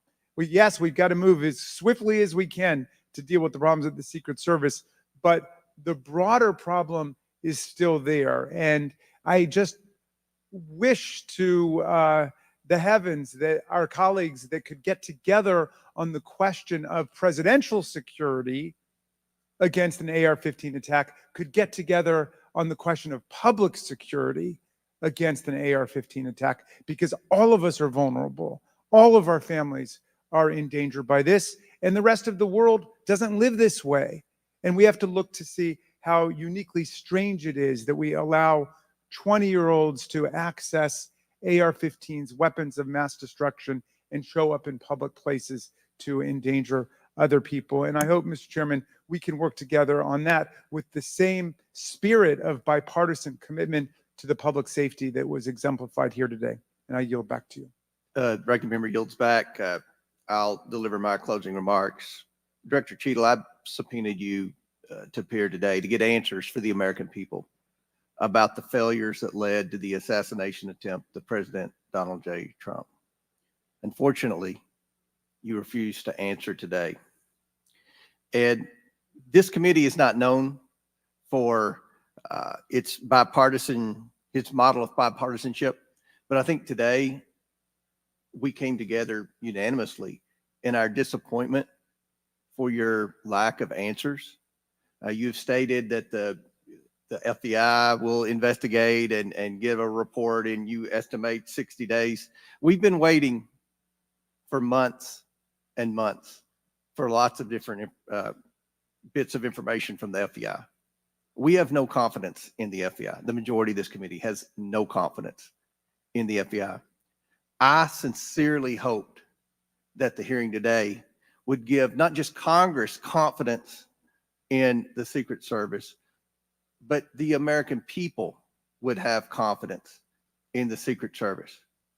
We don't have confidence, not just in Congress, but I don't believe the American people tonight when they go to bed are going to have confidence that the Secret Service is the best it can be at protecting President Biden, at protecting the First Lady, at protecting President Trump, at protecting their families. That's what the primary role for the Secret Service should be. And some people have said and speculated, well, there needs to be more money and more employees. As I stated early on, $3.1 billion, I believe next year it's going to be $3.2 billion budget, over 8,000 employees. If the Secret Service is spread too thin and doing things like inspecting counterfeit, which is what the Secret Service was created to do, was to inspect counterfeit money and things like that with the Treasury. If it's spread too thin, then we need to come together in Congress, and I think we can do that in a bipartisan way to narrow the focus of the Secret Service, to protect the leaders of our country, to protect our elections by protecting our candidates. And I don't believe we have any confidence that you can do that as the leader of the FBI. I sincerely hope that we would adjourn this committee hearing and have confidence, not just in the Secret Service, but in you as director of the Secret Service. But we do not. Taking responsibility requires a lot of things. It means providing transparency. It means answering simple questions. It means providing a specific timeline of July 13th to this committee and the American people. I mean, it's been 9 days. There were people that were demanding that we have a hearing the next day or 2 days following the shooting. And I said, no, we need to give the Secret Service ample time to be able to answer those questions. 9 days. 9 days.